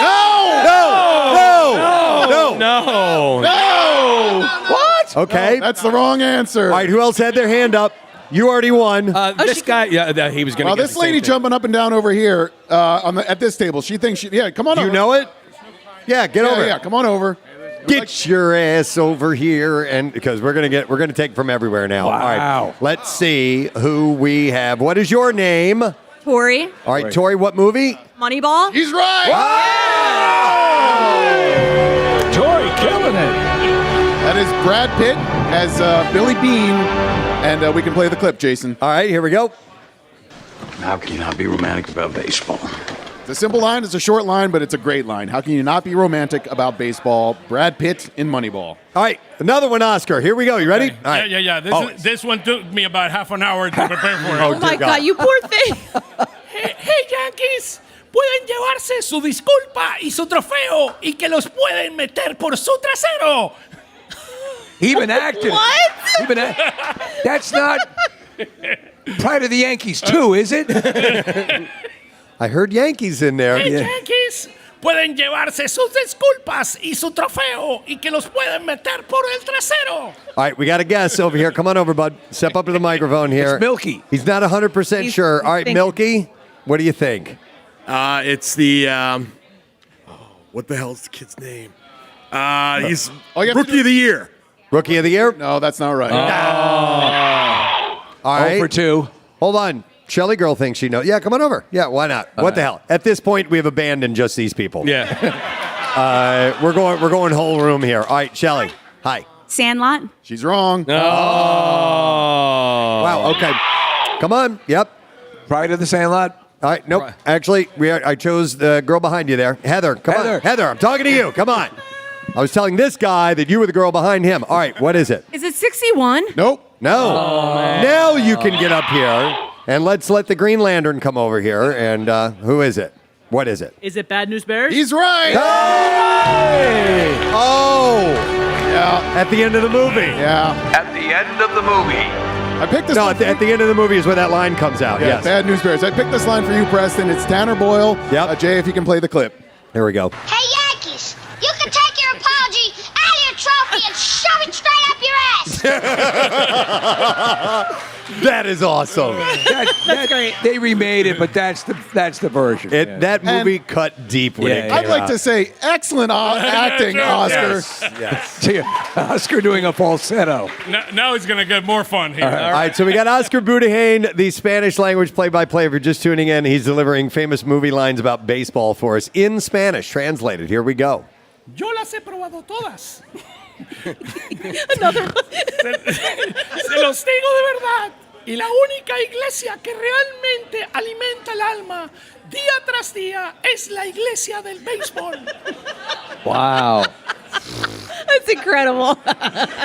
He actually just became a woman in front of me. League of Their Own? It is not League of Their Own. Nope, sorry, bud. Oscar, can you do it one more time? Because there's a couple. Are you sure? Yeah, well, there's a couple of words in here that are. If you hear these words, it might help you guess the movie. Right. Get a little closer to the mic if you get would. right on please. there. I will. Just Okay. give me a second. I mean, I'm sweating here.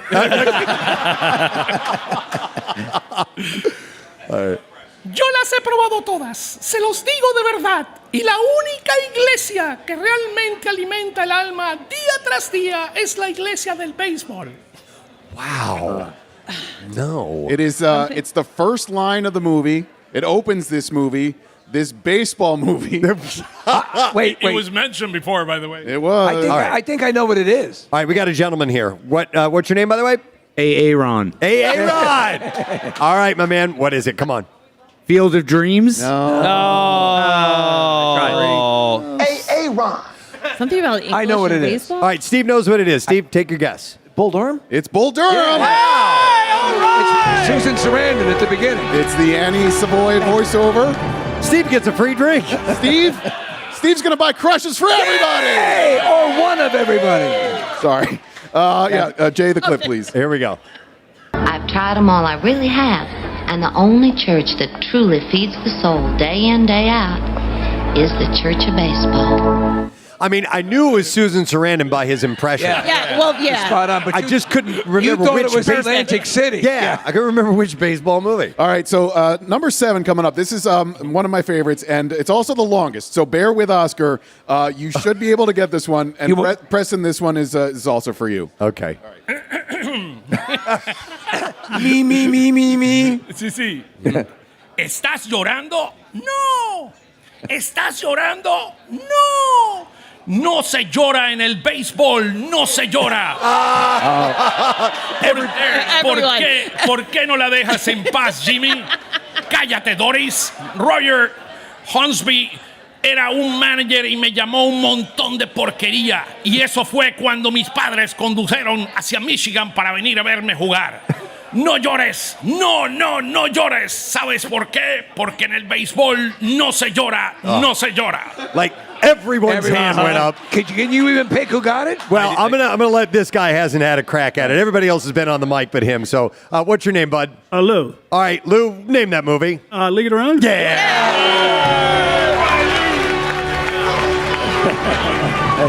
Lou! I always remember Cayete. Cayete, shut up, right? Oscar? Cállate, shut up. Shut up. She's been doing her Spanish. That's impressive. I'm in 7th grade Spanish again, remember? That's impressive. That's the Zip It Doris line. All right, let's play that clip if you wouldn't mind, Jason. Are you crying? No.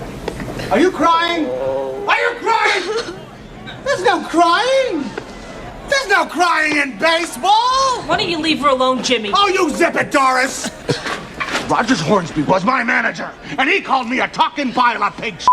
And that was when my parents drove all the way down from Michigan to see me play the game. And did I cry? No. And you know why? No. Because there's no crying in baseball. There's no crying in baseball. I would like to contend that character Jimmy Dugan with Tom Hanks, I think is the greatest sports character in all of films. I love it. And I'll tell you why. There's a number of things happen. A, he's hilarious. All the lines are great. But there's redemption in that character. No, there is. He gets turned around. He breathes a new life into him. He doesn't once play the game in the movie at all. But I just thought they did it so well. And I think that not that gets overlooked, but as a sports movie, A League of Their Own is fantastic. There's a case to be made for that. Who would you put second? Man, I'm going to go Roy Hobbs. Roy Hobbs. Yeah, maybe so. That was The Natural is one of the best ever. So great job on that one, Oscar. How many more do we have, Nick? We got 4 more. So we're going to skip number 8 and we're going to go right to number 9. All right, here we go. Now this is from an adult movie. No. Bond se prepara en la lomita. Aquí viene el primer lanzamiento. Un poquito afuera. Intentó colocarla en la esquina y falló. Bola la cuarta, Doyle. Bola 8, Doyle. Bajito ese picheo y Bond ha llenado las bases en 12 lanzamientos. Muy mal trabajo para él. Caramba, ¿cómo pueden estos tipos dejar pasar lanzamientos tan cerca? All right, we got a hand raised right here. Step on up, my man.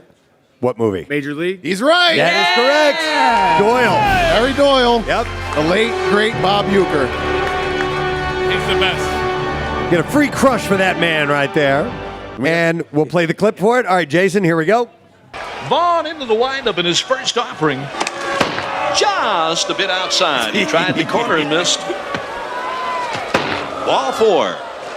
Ball 8. Low, and Vaughn has walked the bases loaded on 12 straight pitches. Boy, how can these guys lay off pitches that close? Oscar, did you ever get a chance to meet Bob Uecker? You ever spend any time with him? I did. He's such an unbelievable individual. I mean, he's on a class of his own. Yeah. For sure. All right, let's get the next movie. Here we go. Oscar Budejen.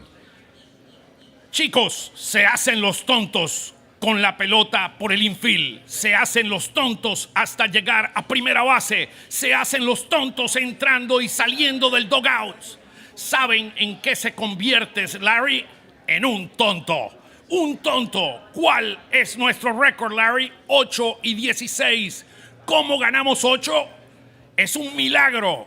Es un milagro. Este es un juego simple. Lanzas la pelota, tú bateas la pelota y tú agarras la pelota. Wow. There's a guy all the way in the back that I see. All right, get up here, man. You're the only hand raised. By the way, I picked up a couple things. Tonto, stupid. Ocho. Or is that idiot? No, now, tonto, right? Tonto is stupid. Oh, stupid, sorry. Ocho is ocho. Yeah. 8. All right, what's your name, brother? Taylor. All right, Taylor, what movie is that? Bull Durham. He's right. Lollygaggers. There we go. Hey, Very bring nice. him to the stadium. He's ready to swing. Yeah, he is. That's Skip and Roger Wool in the locker room. And Jason, if we have the clip. You guys. You lollygag. You lollygag your way down to first. In and out of the dugout. Do you know what that makes you, Larry? Lollygaggers. Lollygaggers. What's our record, Larry? 8-16. 8-16. How'd we ever win 8? It's a miracle. It's a miracle.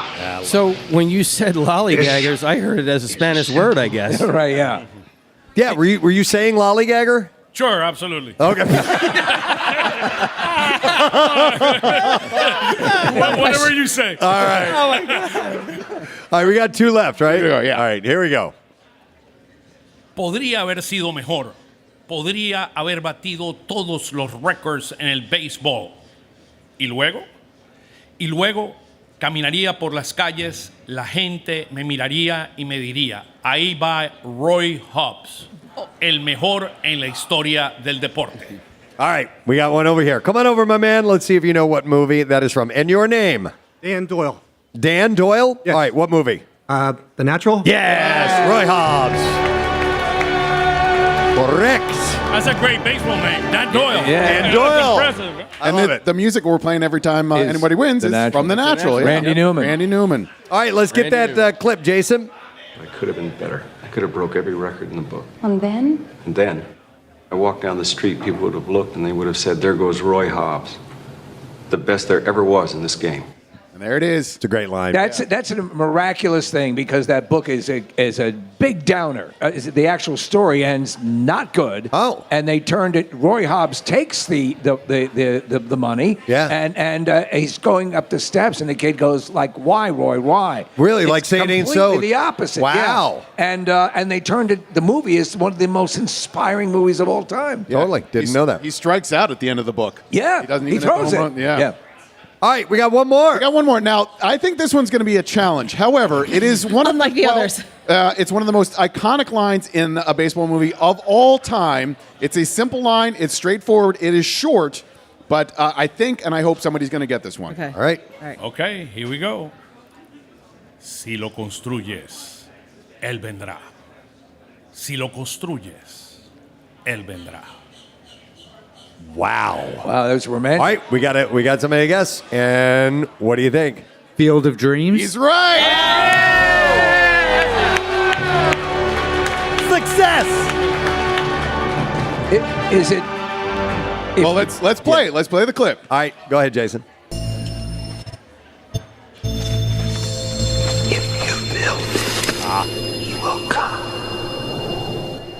That's wild because I thought the most iconic line in a baseball movie was "You're killing me, Smalls." It's a good one. Yeah. It's definitely. Yeah. It's definitely a Originally good in the Field of Dreams, he misunderstands and builds a car detailing shop.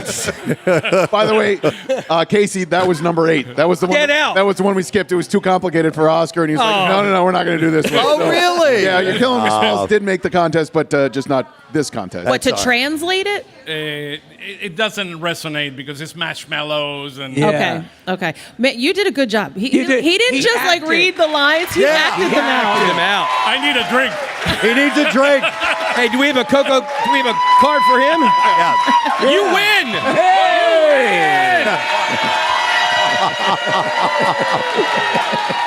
How about our contestants? I love it. I love it. Oscar, have you ever done? Preston and I are big fans of books, Audible books. Have you ever been asked to narrate and act a little? Anything like that? I mean, I've done it at school, but other than that, I mean, that's it. I'm not acting. I'm telling you. You're done. Okay. Yeah, I want to call the last out of the World Series when we win the World Series. Yeah. Go Phils! All right, Oscar, thank you for being here, man. It's always great to see you. You guys are the best. We'll talk to you when the season gets started, all right? Thank you. Go Phils. Oscar Budejen! Hey!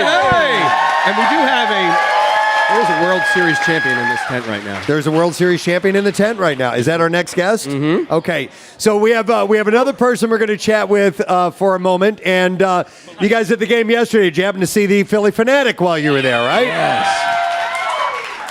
Well, we have this morning the Phanatic's best friend, the closest person to possibly be in a relationship with the Phanatic. Is it safe to say he's penetrated him? I'd say he on a regular basis. Yeah. Ladies and gentlemen, Tom Burgoyne is here this morning with us. How you doing, boys? Good, buddy. How you? I will not be acting. How about us? I mean, It's is that amazing. unbelievable? He's great, man. Unbelievable. He's the absolute best. So, how are you doing so far? All good. Phanatic is loving life down here. He always loves life down here. He's trying to shoot you guys a hot dog yesterday. I know he missed. Sorry about that. So he had a moment with Brandon Marsh on the field yesterday. Can you tell us about that? Well, what happens is it's a little scary when the Phanatic's shooting hot dogs down here because the wind's a little rough. Yeah. The stadium's not as big as it is back home. You know, Phanatic can just hit a button and there it goes. But the Phanatic, every once in a while doesn't make it into the stands. So yesterday one did not make it over the fence, and the outfielders love that because they get to pocket a hot dog. So he grabbed it and shoved it in his pocket. Yeah. Oh, that's awesome, man. Did he eat it in the when he got to the dugout? I can't imagine. We wrap these things in duct tape like you can't believe. Yeah. So they can be very, very difficult No, you to have get to. to. You have to. The secret of those guns is like even the T-shirt cannon. It's got to be like a bullet. It's got to be A bullet, exactly. Yeah. We're trying to harm our fans out there. We're trying to pick them off like a sniper. Do you guys remember when we rocketed hot dogs at my crotch back in 100? With the cannon. The hot dog cannon. That's a classic. That's a classic video, Casey. Wow. Classic. Does that apparatus, is it the same one you guys have always used, or have you had to replace it Well, out? amazingly enough, this is the 30th season the Phanatic is shooting hot dogs into the crowd. It's one of his signature bits. And at the vet, we started when Casey Boy got shot with a little smaller version of a hot dog launcher. When we moved into the new ballpark, we made it bigger, grander, and more explosive. Are they customizable? I mean, is there something now that is state of the art in the realm of hot dog guns? Absolutely, and the Phanatic has it. Oh, all right, yeah, very cool. Absolutely. Very cool. We used to use CO2. Now we use nitrogen. It puts a little bit of extra in there. All right. Nitrogen. Yeah, I don't know. The Phanatic, he caused a bomb scare once. You ever hear this one? No. So we're shooting a commercial. I'm out there with the Phanatic. It's before the game, and we're out there shooting a commercial with the hot dog launcher, and we had a little extra time. We figured, let's see how far we can shoot these things. So we're shooting them out of the ballpark. We're having a great time. 5 o'clock rolls around. The gates are about to open. They don't open the gates because there's a bomb scare. Apparently, someone outside the stadium found 3 oblong packages wrapped in duct tape, and they cleared the players out of the clubhouse. Oh, my God. Yeah. The bomb squad came, and it blew up 3 hot dogs on Patterson Avenue. Wow. True story. Wow. That's excellent. It was all the Fanatic's fault. Not my fault, boys. No, Not my You're fault. just a friend. By the way, Correct. I wanted to ask you and our buddy John Brazier do a podcast together. Yes. You guys share stories like that on We your podcast? do. We're having a great time. I think this is year 7 or 8, I think, me and Brazier. You guys had a recent guest that I love. It's Matt Quinn of the band Mountjoy, and it's a really great conversation. Matt's a huge Phil's fan. Mountjoy's an awesome band. You had Oscar on the show not that long ago. We did. Too. Yeah. Yeah. It's been great. It's been such a thrill for me. I grew up in Philly, guys. I'm living a dream job. So, being able to hang out with the Phanatic is great. But then also to have this podcast and interview some of the guys I grew up idolizing. Oh, that's awesome. I know Charlie's going to be coming up here soon, and we've talked to Charlie. It's just great. What's the official? Yeah, he's the best. What's the official title of your podcast so people can seek that out? Philly's Backstage with Burgoyne and Brazier. John always likes to say it's with Brazier and Burgoyne, but it's with Burgoyne. By the way, I will never get your name right. I've been saying it wrong for years. I call you Burgoyne, but it's Burgoyne. Preston, close enough. All right, fair enough. Close enough is good enough for you? Close enough. Hey, what does the Phanatic think about Bryce Harper getting the Phanatic tattoo on his wrist? Awesome. And when you can see him at bat, you see the tattoo. Yeah, you see the tattoo. It'd be one thing. I think Nick has a lot of tattoos everywhere. Harp doesn't have a lot of tattoos, so it's pretty cool. It's prominent. It's right there. I don't know if you saw the Phanatic did return the favor, and the Phanatic on his fur put a little Bryce sticker. Yeah, it's more like a henna. Oh, I didn't see it. That's hilarious. But, he did return the favor. That is awesome. That's great. But awesome. We And love Harp. the merchandise at the store, the Phanatic on the dolphin. Dude, That's really cool. And the Phanatic boxers, you got a Phanatic onesie. Yeah, they've gone crazy with I Phanatic saw the stuff. onesie yesterday. Yeah. It's been a lot of fun. We always have to invoke the greatest underwear ever made, which was Philly Swag. Well, by the way, so years ago, and we told this story before at the Phillies shop at the store, the merch store at the ballpark, we got some complimentary underwear. It was Phillies underwear, the best. But mine is just now. What was that? 8-9 years ago. Yep. Mine is just now starting to show signs of wear. And I was a little bummed out because I love them. They're my favorite underwear of all time. Yeah. I finally looked at the brand and I ordered some. It's a brand called Stance. Oh, there you Stance go. underwear. All right. And they have the line that I got is part of their butter blend. Oh, it's butter soft, isn't Super it? soft, Kathy. Oh my God. Hey, Butterballs. Even your naughty parts would be happy to have it on. You know what you could have, Tom, is Burgoyne and Brazier butter blend boxers. Butter blend boxers. We have T-shirts, but I think that's the next step. I think it's got to be. It's gotta be. Hey, what does? Well, I can't ask that. Why not? Well, it has to do with the Phanatic, but the don't. Phanatic is a live, sentient, real being. And there's another question I was going to ask. Well, I did want to say earlier when we were talking about the hot dog cannon, I think we need to get that out at the Camp Out for Hunger. It's right across the street. Yeah. Oh, We love that, yeah. We can have some fun with that. Yeah. Absolutely. No doubt. Yeah, so and you also you're doing the motivational speaking as well, yes, right? Yeah, I do a little It's speaking. a big part yes. of what you do. Yeah, I've written some books, and it's kind of nice to go out there and That's tell gotta some of be my stories. Food for your soul, right? Yeah, it is. Yeah. It's great. And we have, the kids' books, too. I know this year, Phanatic About Reading is May 18th, and the book this year is about the trip to London. The Phanatic going over to London. So, and you're taking a that's been different fun. tact. You're promoting illiteracy. No. Hey, between Phanatic can't read. Between the Phanatic and Gritty, Philadelphia has cornered the market on awesome, mascots. Yes. Is there?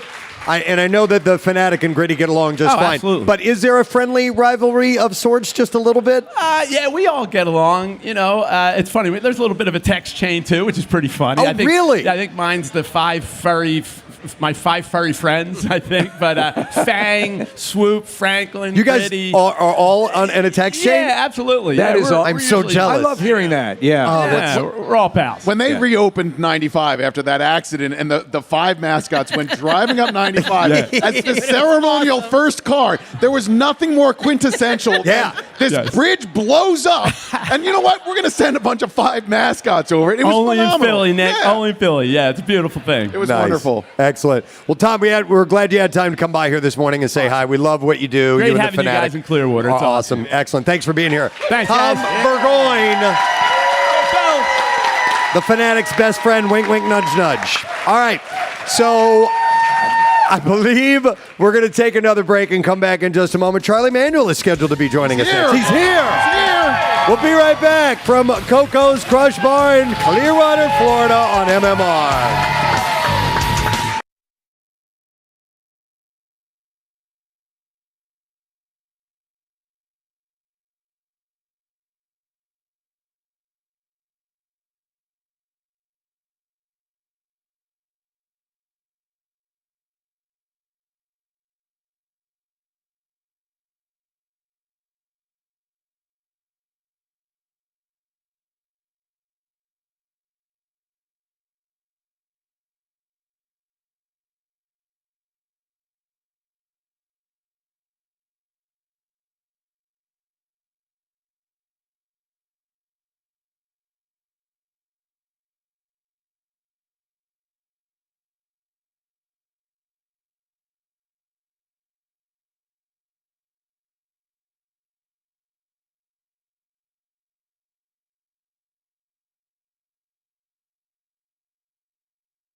Florida, here's Preston and Steve. Here we go. This whole thing started at 6 o'clock in the morning, and here we are at 9:20 and enjoying ourselves at Coco's Crush Bar.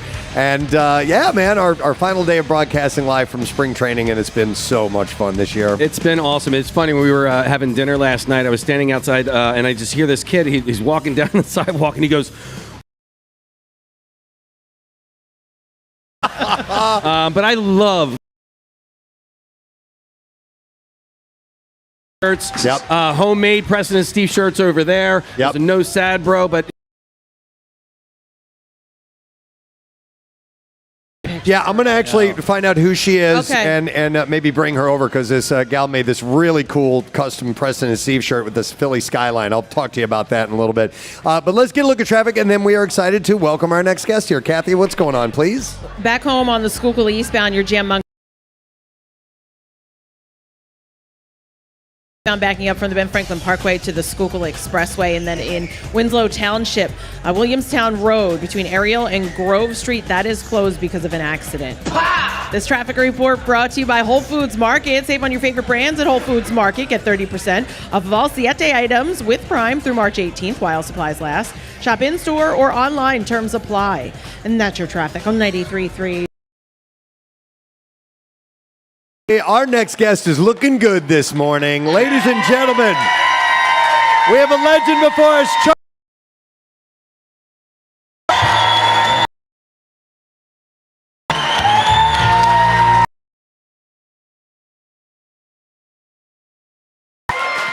Good morning, Charlie. Nice to see you again. On, if we could turn that up, we gotta get some. No. Yay! There it is. Yeah. I love them too. And you love them too? Yeah. That's great. The way it works, yeah. No one wants unrequited love. Oh. We've had a chance to see you since you had your health issue a little while back, and we were here. Very happy about that. That's good. I'm doing better. I'm getting better. yeah. Well, I got to get better. Yeah, exactly. You live for baseball, and the fact that you've been an athlete, I think, I found when you've committed yourself to trying to be healthy, you have any sort of situation like you had, and the doctors all agree, you bounce back quicker. Situation, we would never guess anything happened to you. You look phenomenal. Yeah, well, something happened to me. Yeah.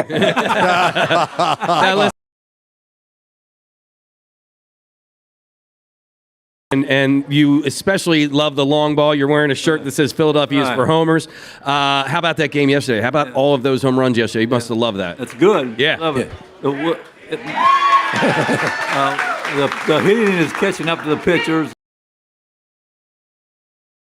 The break, and that's good. Yeah. That's what it's all about.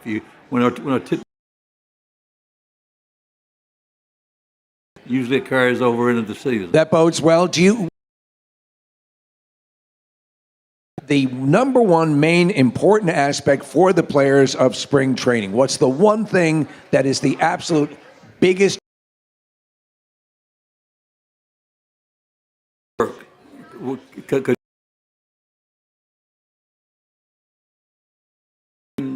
They like to rest. Guys, when I was a manager, I gave them 70 at bats because they see in game situations like that, and they get the timing down, and. Funny you mentioned, because we were talking to Larry Boa, and he was talking, basically echoing what you're saying, is that. But you don't want to get distracted by that. Right. I look at the analytics part of baseball is great, real good. It's great success. But we play a different game today. Every game you ever play is different. Right. Mm-hmm. And there's a lot of luck involved in the baseball game, really. If percentage of luck it's in a baseball game, I want to hear it. But what happens is, for me, conditioning is everything, and reps definitely counts in my book. But also, I think it's when you got players during the season, like I say, like Kenny Lofton, when he's better at 450 at bats than 600 at bats, because he mentally wears down, and it's up to the manager and coaches to see those things. Right. And you give him rest in that way. But I don't like to rest my superstar players. Okay. Yesterday, Charlie, we had Garrett Stubbs on the show, and first of all, the group of Phillies that are on the team right now, they're really talented. It's a really good ball club. But after the interview, Stubbs was saying that the atmosphere that Topper, Rob Thompson, has brought to the clubhouse is something that Garrett really appreciates as a player. Can you speak a little bit to what your job was, what Thompson's job is now, to make sure that the clubhouse has a good vibe, that it feels good? Right. I think our players love Thompson, and I think he's perfect for our team. And he does a good job, and the players they love playing for it. And that's part of it. And he's a good manager. He's got good coaches, and but we got a great team. When players played for you, they loved playing for you as well. And as fans, we loved having you in the dugout. But occasionally, things wouldn't go exactly as planned. And I'm thinking about Jimmy Rollins. And every now and then, a guy needs a pat on the shoulder or a kick in the ass. Right. When did you decide, all right, I got to kick this guy in the ass? Whenever I want to.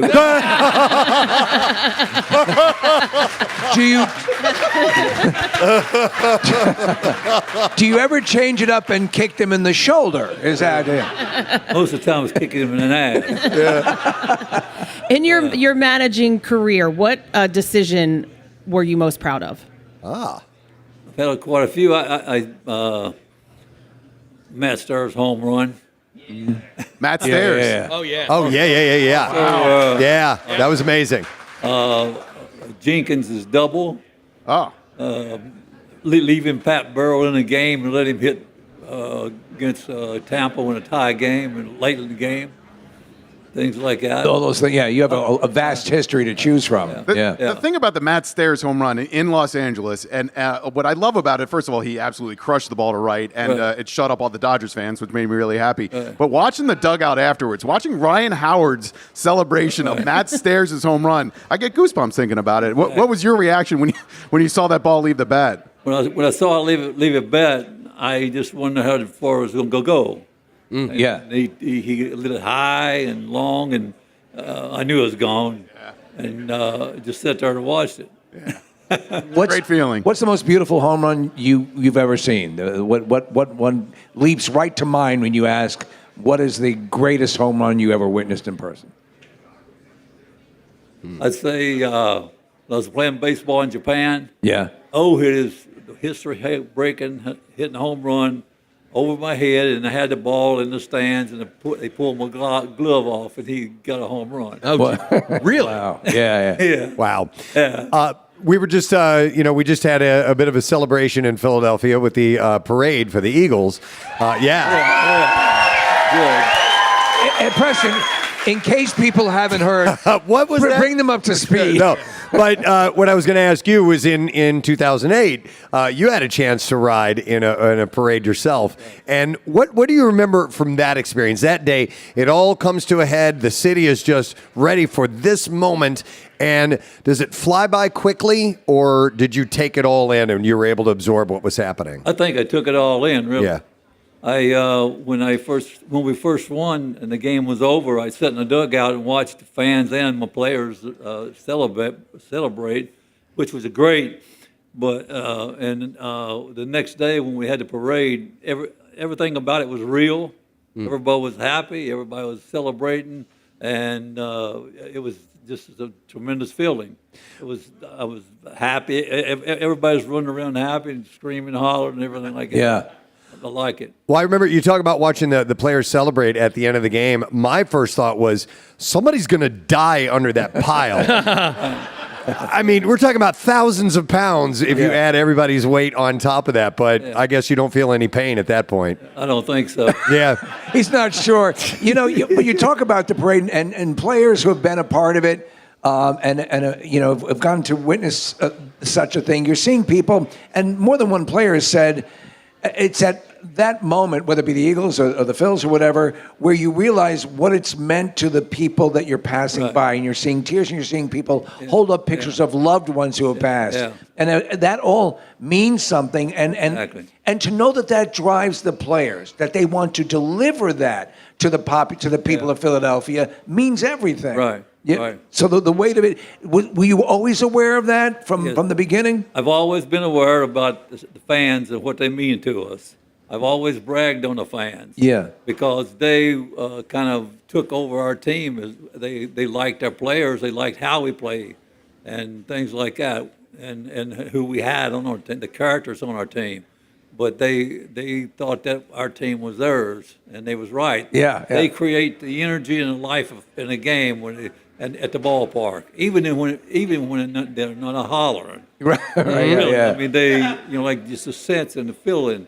The atmosphere is full. They're invested. That's what they do. Yeah. Charlie, as a role as a manager, not only to make the right calls for the team, but in some sense, you kind of can become a bit of a father figure for the guys on the team. At least it seems that you have been that way, or at least that's the way they respect you. I think you're right, but I think from my feeling is I've been around the game so long, and when I was in Cleveland, I used to hit every day with my team. Yeah, and I always felt like I was a player. Right? Yeah, that's great. I wanted to ask you about your time in Cleveland, because I was just looking at when you were there. You were a coach when the movie Major League came out. And so how did you guys receive that movie? Were you guys okay with it? I think everybody likes Major League. Okay. I tell you, the Major League was the big time movie, really. Yeah. What's your favorite? What's your Natural. favorite? Natural. The Natural. The Natural. Because that's people do not realize that Jimmy Tomey learned how to hit because the Natural holds his bat this way. Really? And when his bat pulls his bat back, his weight falls on his backside, and he's got an open stance. And he became a big time hitter. We was in Scranton when I was in AAA ball managing. And I walked in. We always had a rule, but when it came to the park, the TV's cut off. Yeah. And I walked in there one day and it was on, and I told them to cut the TV off. And Kenny Lofton told me, he said, "No, Charlie, we watching the Natural. We want to watch him play." And I just sat there, and he's getting ready to hit a home run. He's got his bat stuck out like this. Yep. Brings his bat back. Wow. And I told Tommy, let's go down to the cage. Really? Wow. Right from there. And Right from there. Right there, we went down to the cage, and I set him up at home plate where I wanted him and started throwing to him. And that night, he had 2 home runs off of one of them was Abbott, was a big draft choice, a left-handed pitcher of the Phillies, and Taylor, a reliever. And he's been standing there ever since. Wow. So did Tomey markedly improve his hitting after changing that?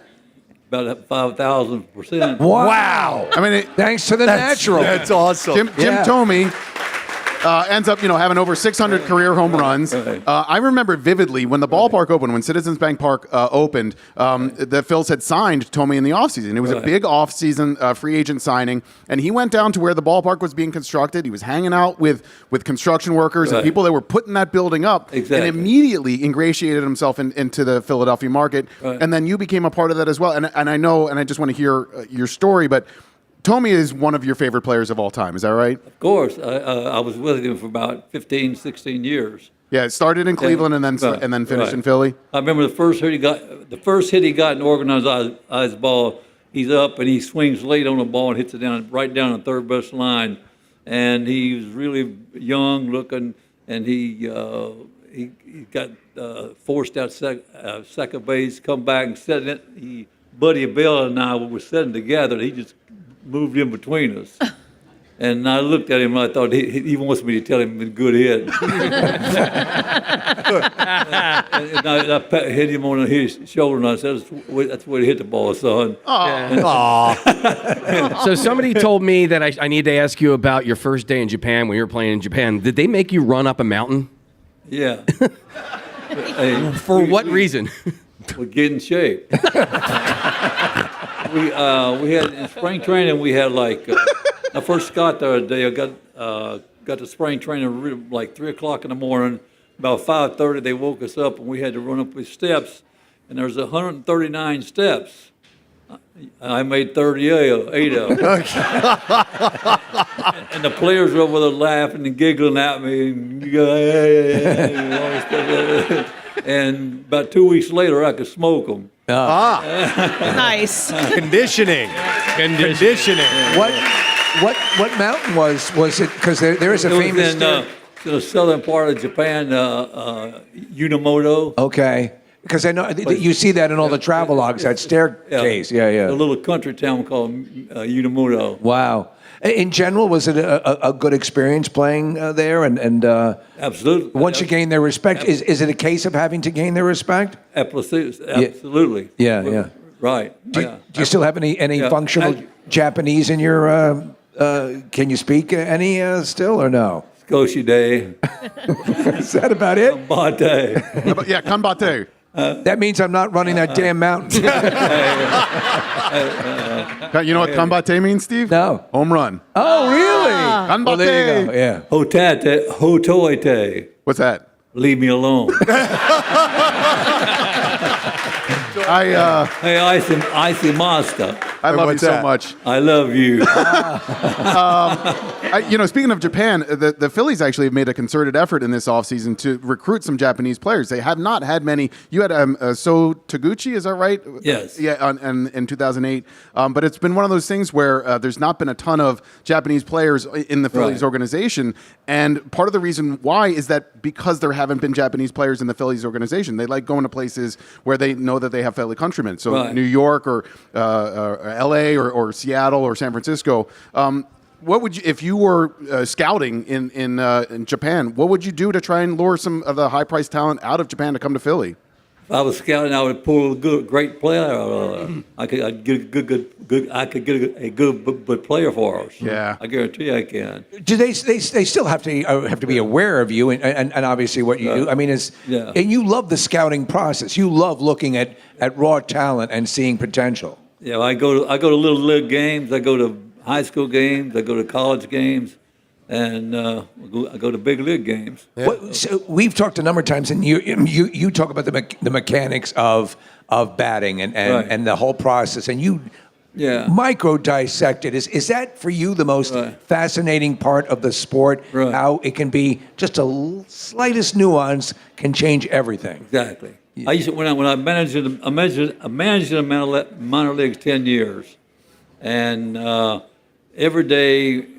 Every game was I would go up when the other team's hitting and just watch how guys stand in the batter's box and swing a bat and stuff like that. That was my scouting report. The way you stand in the box and the way I see you hit the ball, I can have a defense. You can tell instantly. Yes. Wow. I can tell you exactly where you're going to hit the ball. So it blows my mind that the natural fed that. Yeah. So for potential for people for stealing bases, would you make them watch Seabiscuit? Right. Yeah. Run like that. Yeah. Exactly. I heard Phanatic a minute ago say about Harper's tattoo. Yes. I want Harper to tattoo the ball. I love it. Well, Charlie, we love that you're still, as tied into baseball as you are. It's, it's part of who you are. It's the makeup. And clearly people still love coming out to hear what you have to say about the game. And just real quick, I know it's spring training and all, but how do you feel about the Phillies as we look at the season ahead? I like them. I like our team. I think we're the best team in our league. Nice. And I've seen this in the last 3 years. We've been improved every year. And last year we won 95 games. And we got a bunch of guys on our team. They pull for one another. They tight, and I don't see no reason why we can't win. I love hearing that. Yeah, excellent. Yep, everybody loves it. Charlie, you look great. It is wonderful to talk to you again. Thank you for taking the time to come down here and meet with your fans, and we wish you nothing but the best, sir. I love my fans. Yeah. Great. Charlie Manuel, guys. He's a legend. Phenomenal. Standing ovation here in Coco's. I love it. Wow. That is so cool. You could listen to him for days, man. Well, Kathy and I were talking yesterday about these sports legends and people in general. They talk in stories. Yeah. Everything is told in. There was a Star Trek episode years ago, Your Next Generation, where the way they communicated was with stories, and that's really essential to living in this world. If you don't have good stories, you don't have an inventory. Well, the first time I think that we ever had Charlie in studio, Casey and I were having a conversation. And Casey, I don't know if you remember this or not, but Harper was in a bit of a slump, and I think just like in an offhanded way, you asked Charlie what Harper could do to fix the swing. We then got 25 minutes of a lecture as to what Bryce Harper could do, and it was because Charlie still cares. He wants Bryce to do well. It was just so awesome to sit there and listen to Charlie talking about hitting. And it's actually fascinating, even though I may not understand exactly, but it's fascinating that that it's been. It's to micro dissect that way requires years of observing, and that's what he has. Love it. All right, that was great. Loved it. We're going to take a quick break. We're going to come back in a second. We got some bizarre file stories here at Coco's in Clearwater, Florida. We'll be right back.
93.3 WMMR. Broadcasting live from spring training. Sponsored by PhillySportsTrips.com. Yeah, thanks, Rick.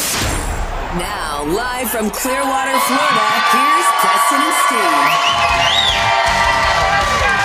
Oh, they're a surly bunch. We got a great group of people here this morning at Coco's North Crush Bar.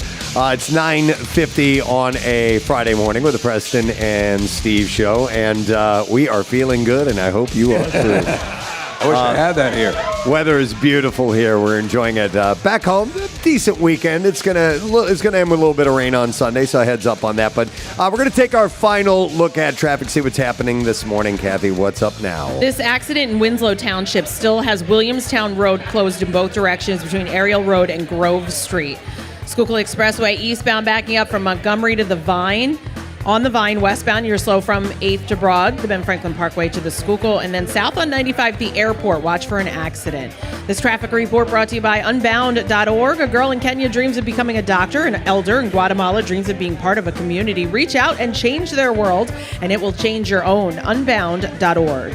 And that's your traffic on 93.3 WMMR. All right, thank you very much, Kathy. Yeah, Kathy Romano, her final traffic report. It's amazing.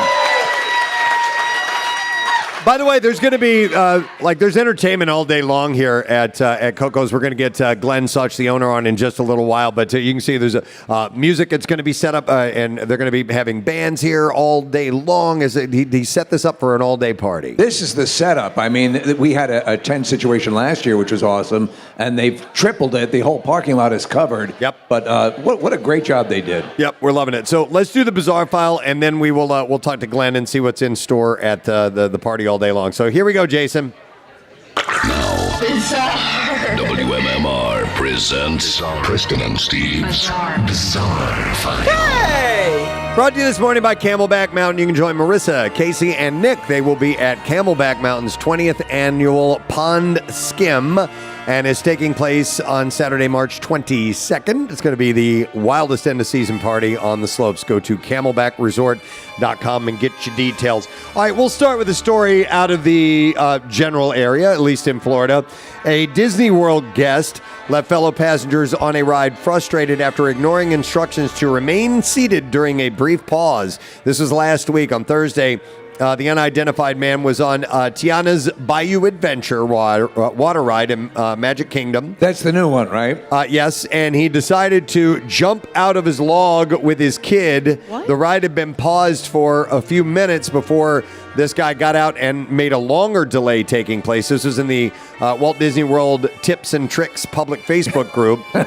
One user wrote, "Shout out to this guy who held up everyone for 30 to 40 minutes on Tiana's because he and his son jumped off of the log and started walking around the attraction." I think if you do that, can't they kick you out of the park for life? I think so, yeah. So according to the Post, the guest exited the carriage despite a very clear announcement to remain seated. They kept saying that. The cast members came over the speaker 3 times and asked them to get back into the log, and they refused.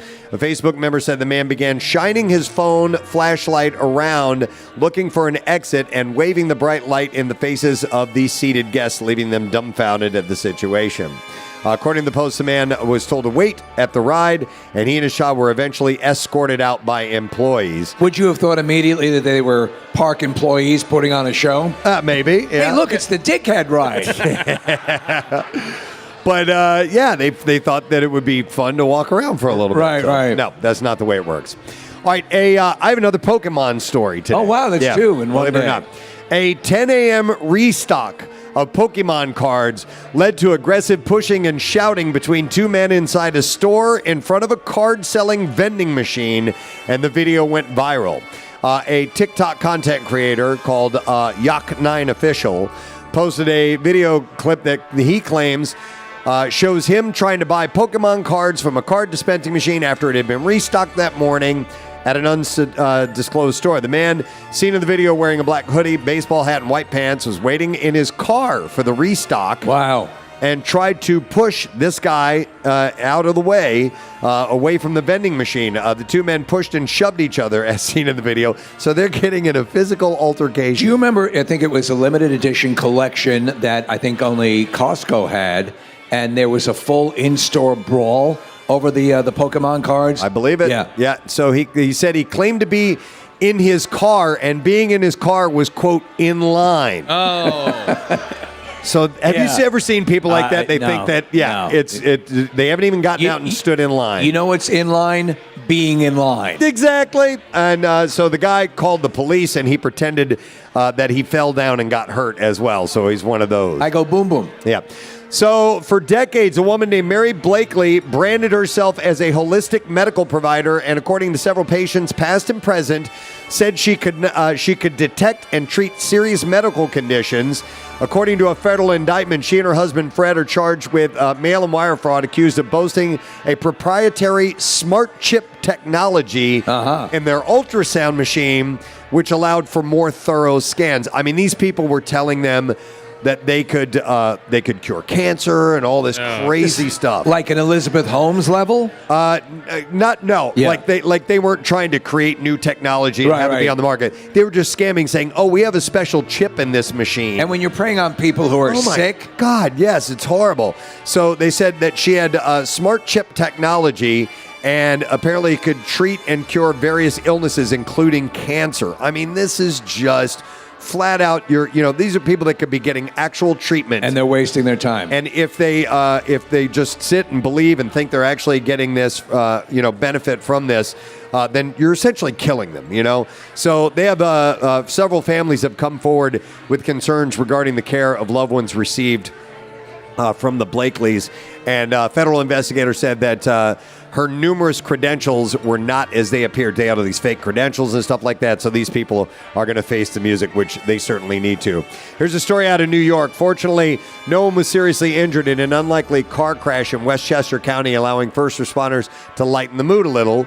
The Ossining Police Department said, while we do encourage carpooling, this is not what we had in mind. So the fire department said on Friday that they responded to a report they received about a car that crashed into the pool of a Club Fit location. It went actually inside the gym and then went into the pool.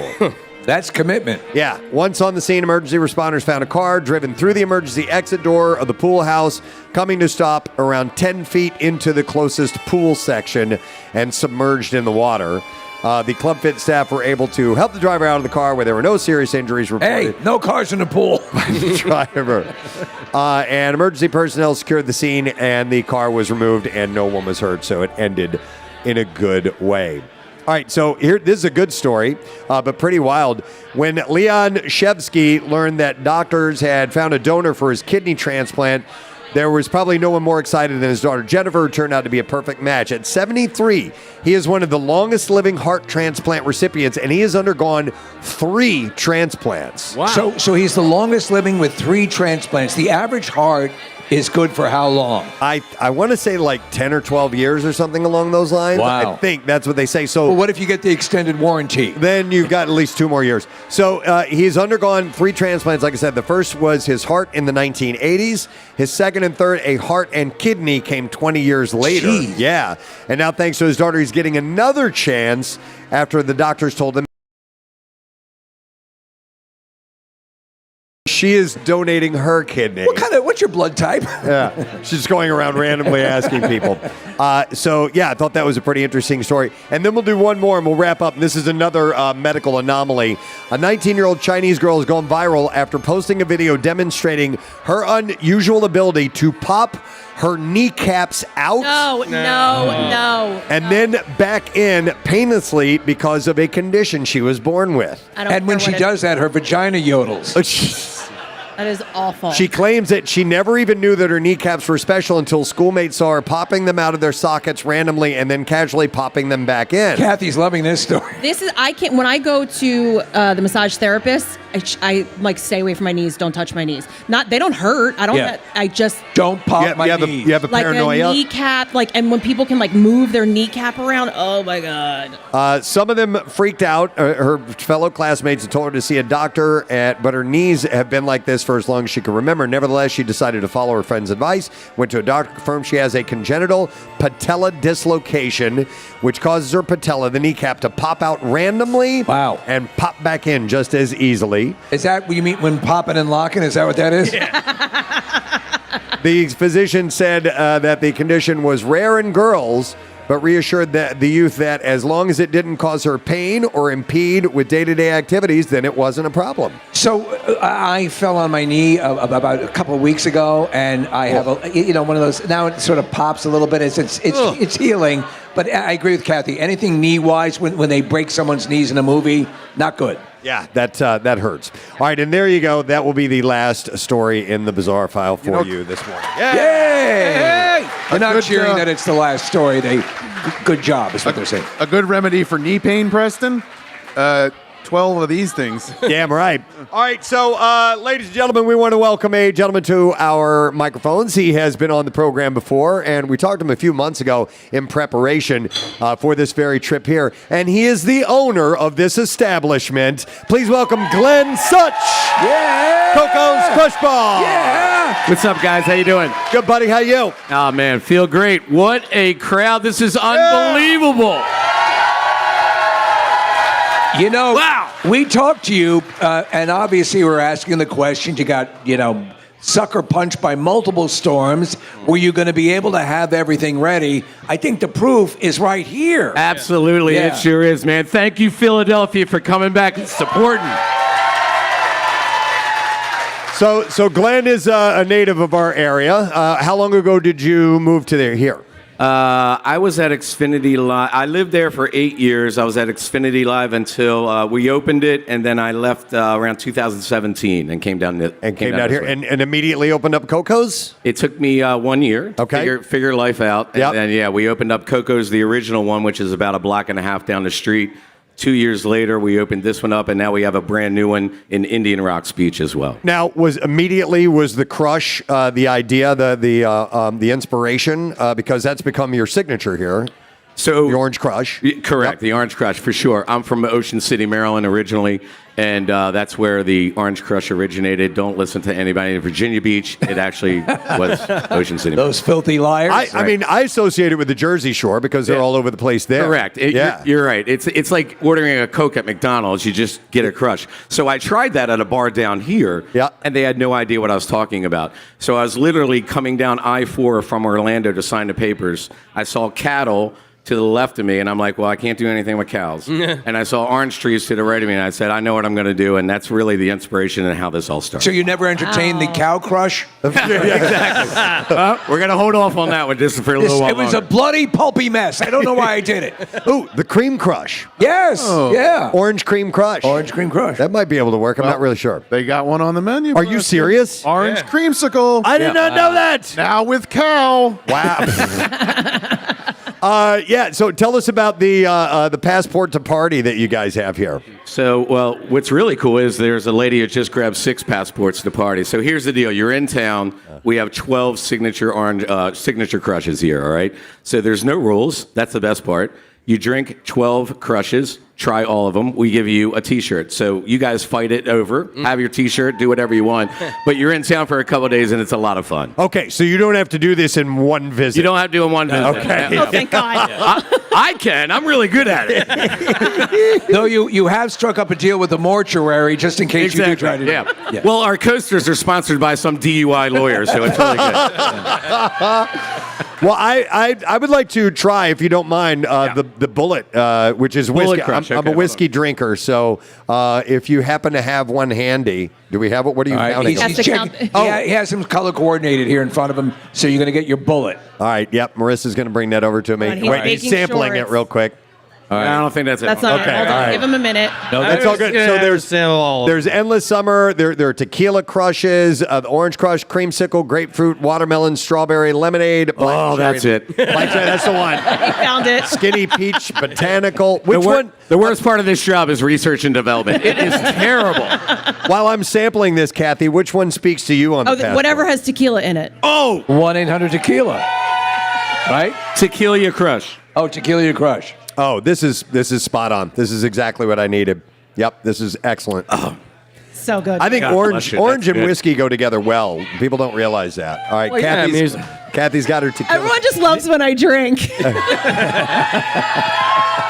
Somebody came up to me. I think they were with Philly Sports Trips the other day, and she was asking me. She goes, "I haven't had a margarita in it was 10 years or something like that." Oh my God. She goes, "What do I get?" And she goes, "Can you pick me something out? I want one here." So I don't know if she's here or not, but just get this. Get the crush with tequila in it. So that is it. We always tell people, "Okay, can I get a margarita?" And I go, "No." You can get this. You can get a tequila crush. Who wants to drink the sour mix out of a bottle when we can fresh squeeze you? 1,000%. And that is the key. Exactly. We've asked this question before, but on an average weekend, how many oranges are you going through here? Well, we are the largest orange purchaser in Pinellas County. Is that amazing? I just found that out. Is that amazing? Wow. Yeah, we buy more oranges than almost anybody except Publix grocery store. Right. Okay. It's Okay. unbelievable. It's a super huge chain. Yeah, correct. Yeah. So we do about.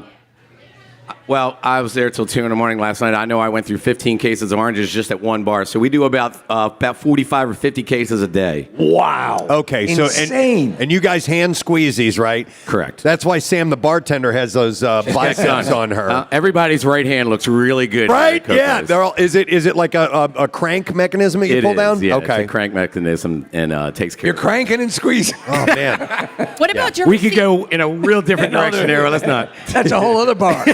Did you ever see those automatic ones though? Like they go in and then they filter out and they'll squeeze the orange. I would imagine probably breaking is the So they were the concern. best, right? They were the best thing ever. I opened up a concept in Norfolk, Virginia, and I'm like, I gotta have these things. This is gonna be great. I bought 2 of them. They're $5,000 a piece. They lasted about 7 days. Okay, As soon as anybody has to clean it and want to clean up, it's way too many pieces. Okay. So Okay. So you squeeze them. I mean, at a certain point. yeah, go ahead. No, I was going to say, at a certain point, you got to just buy an orchard.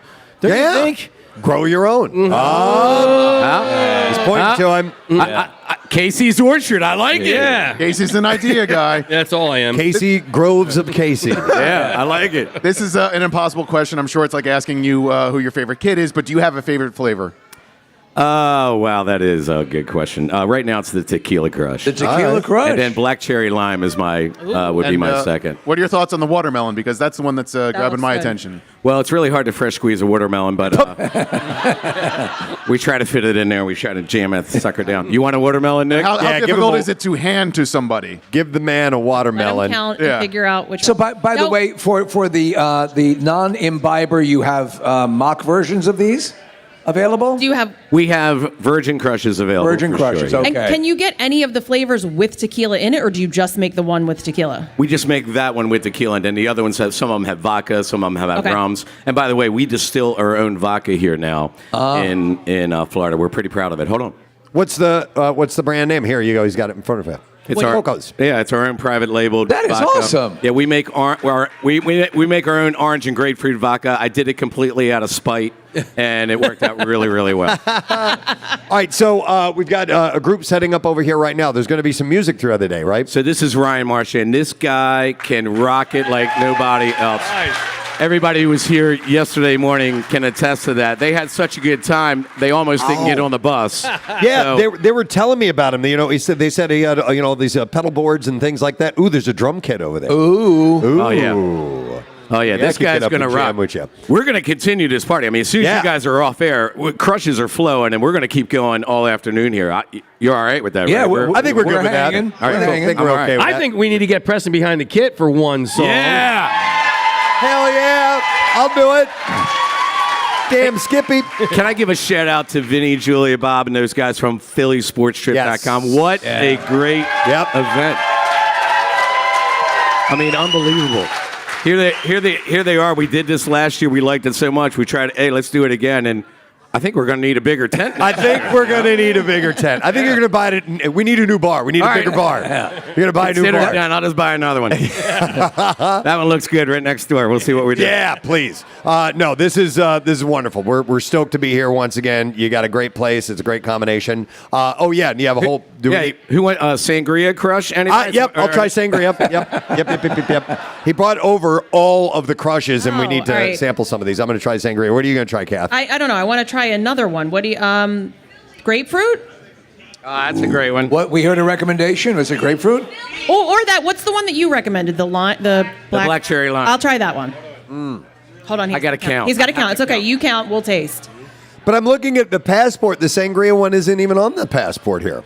and we're going outside. Maybe this is just for the passport, and they have other flavors. Yeah, I guess so. But that one's fantastic. That's even a little better than the bullet one. So Maybe it was created after the passport was printed. That's exactly right. We had printed Passport to Party, and I'm too cheap to reprint something else. So we had made the Sangria So Crush. just handwrite it. Yeah, exactly right. We just do the Sharpie and say, nothing's quality. You get credit. Again, there's no rules here at Coco's. We kind of make stuff up as we go. Nice. What do you think? Yeah, that black cherry lime is good. It's unbelievable. What's your favorite of the two, the tequila and that? I mean, I'm a tequila drinker, so Right. I love the taste of tequila, so that's my favorite. But this one is really good. The only danger with any of these, Glenn, is that they are way too refreshing. Like you. Oh my God, yes. You feel like you're hydrating yourself. Yeah. You're not really hydrating yourself, but damn, are they tasty. So these have the most alcohol in them out of any drink. You can get a Tito soda or anything like that. These have more alcohol in them than any other drink at Coco's. And everybody's like, I can't taste it, or I can't. It's because it's a perfect drink. Yeah. Yes. And that's the beauty of it. Except when you're 4 in and you're like, yeah, I'm getting crushed. So you know what? You run a very reputable establishment. You obviously take care of your patrons. But do you have a story about someone who was caught completely off guard by that fact and just, taken out immediately much sooner than they had anticipated? We cannot tell that one on air. It's not. Yeah, it's. I wonder how, because I think There's if you're not used there's to a hose involved, and Wow. it gets really weird after that. I'll just let you know. And I was there. Yeah. So I had the hose. And I know ice is always like a big deal at different places. The ice makes the drink too. Yeah, so that's, everybody knows that listening is Chick-fil-A ice or Sonic Nugget ice. It's technically called Nugget or Flake ice, and that's what makes it prevents it from melting so fast, and especially down in Florida when it's 127 degrees. It just holds on real well. Yeah, because if it starts to dilute the drink, you're effing everything up. Exactly. Yeah. And then you're sucking them down way too fast, and so that they hold on. So with your Orange Grove, get an iceberg. Yeah, you might. Nick's Ice. It sounds good. Nick's Ice. Shaved ice. Nice. Well, Glenn, we're stoked to be back here, man. Thanks for having us. Hey, We man, appreciate thank it. you so much, all right? Let's do Really this again appreciate next year. Yeah, let's do it again. Let's do it again next year. All right, I know we were going to talk to Vince, but I'd rather take a break and come back and talk to Vince. So we'll take one more break. We'll come back in a second. We'll go do lesson question, trash music news. We'll talk to Vince some more. But we're at Coco's. We're in Clearwater. We're feeling good. Be right back on MMR.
Indeedy, we are continuing our live broadcast here at Coco's Crush Bar in Clearwater, Florida, part of our spring training experience with PhillySportsTrips.com.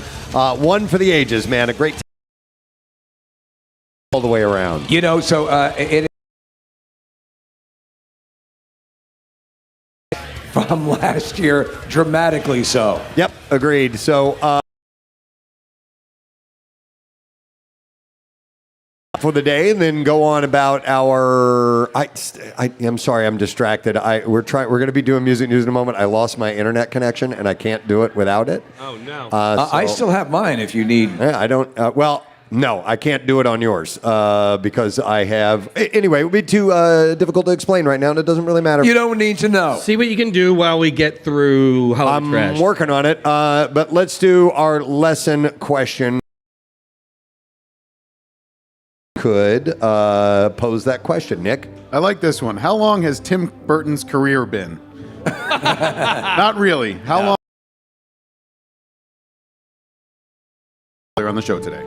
All right, and you need to text in your answer right now. And sorry, Casey, I got drinks sitting around all over the place. Marissa has come to the rescue. All right, so a lesson question. We are going to give Saturday, October 18th at Ocean Casino Resort. And while This is a gold mine. 93.3 WMMR with Preston and Steve's Hollywood Trash. And it's brought to you this morning by Monster Mania 62. They're coming March 14th and 16th at the Doubletree by Hilton in Cherry Hill. Meet Chris Jericho. Mania.net. What's going on this? Okay. I'm sorry. What's going on this morning, Steve? Star Kristen Cavallari revealing in a recent podcast that if forced to get back with an ex, she would choose Mark Estes for the incredible sex. Cavallari says Estes's junk is so big that it was like parking an Escalade in a linen closet. Oh my God. Gucci announcing that Georgian fashion designer Dema will become their new artistic director. Gucci says Dema is the perfect choice for artistic director of a high fashion line because he's a ginormous douchebag. Oh my God. And finally, Kim Kardashian reflecting on her 72-day marriage to NBA player Chris Humphries. Kim says she and Humphries had different goals in life, with her wanting to be an entrepreneur and with him wanting to chew every flavor of gum. And that's your Hollywood Trash. All right, we will go to the text and see if we can get an answer. And Nick? The question was, how long has Tim Burton's career actually been? How long has Tim Burton's career been? All right, and Casey? Eric Johnson, he guessed correctly. He said 400 years. Yeah! EJ. We're going to set him up with a pair of tickets to see Joe Coy and friends Saturday, October 18th at Ocean Casino Resort. Tickets go on sale this Friday, today at 10 a.m., and it's already past 10 a.m. You can visit the oceanac.com and get the complete details there. All right, music news. Let's do it. Now, Preston and Steve's Music News on 93.3 WMMR. All right, brought to you this morning by Adam Home Services, heating, cooling, plumbing, and electrical, AdamHomeservices.com. Just a couple stories real quick. News broke yesterday that on Monday, all 5 members of Radiohead, Tom York, Johnny Greenwood, Colin Greenwood, Ed O'Brien, and Philip Selway, registered a new limited liability partnership, and it's called... I don't know, it's a bunch of letters and numbers. But anyhow, blah, blah, blah. Historically, the band has established new legal entities before launching new projects. For instance, they formed Dawn Chorus LLP before releasing their last new album, A Moon-Shaped Pool, and Spin with a Grin LLP ahead of the 2021 Kid A Messina. M-N-E-S-I-A reissue. No, you know what? I think it's Kid Amnesia. Kid Amnesia. Thank you. It's the first time in 4 years that all members have been involved in forming an LLP. And of course, it's all speculation at this point, and nothing has been announced, but there appears to be some kind of movement on the way from Radiohead. And the other story I have is, if you weren't able to score tickets for the Oasis reunion tour this summer, He'll still get the chance to see a show now that the band has announced a concert film to document the tour. Oasis Live 25 is going to be produced by Stephen Knight, creator of Peaky Blinders, and directed by Dylan Southern and Will Lovelace, also known for their work on LCD Sound System's Shut Up and Play the Hits. The Oasis Live 25 tour marks the Gallagher brothers' first performance together since their 2009 split. And the tour kicks off on July 4th, and that will be in Wales and Cardiff. So if you're a betting man, how long before this Oasis tour implodes? Wow. Well, it's not an extensive tour, right? With them, it doesn't matter. I know, but I'm holding out hope because, I know a few people that are going to shows. My son's friends, all right? So my son's 17. His friends are 17 years old. They're going to England by themselves to go see Oasis. So that's how big a fan they are. Yeah. Wow. And I'm also, my son is now other nonsense that I was. That was dog water. It was dog water. In the house singing "Don't Look Back in Anger." I'm like, yes. Don't make it through this one, but that is the last story in music news that we have this morning. Phone to get a little bit of love and give a little bit of love. Vincent, ladies and gentlemen, Vince from Philly Sports Trips.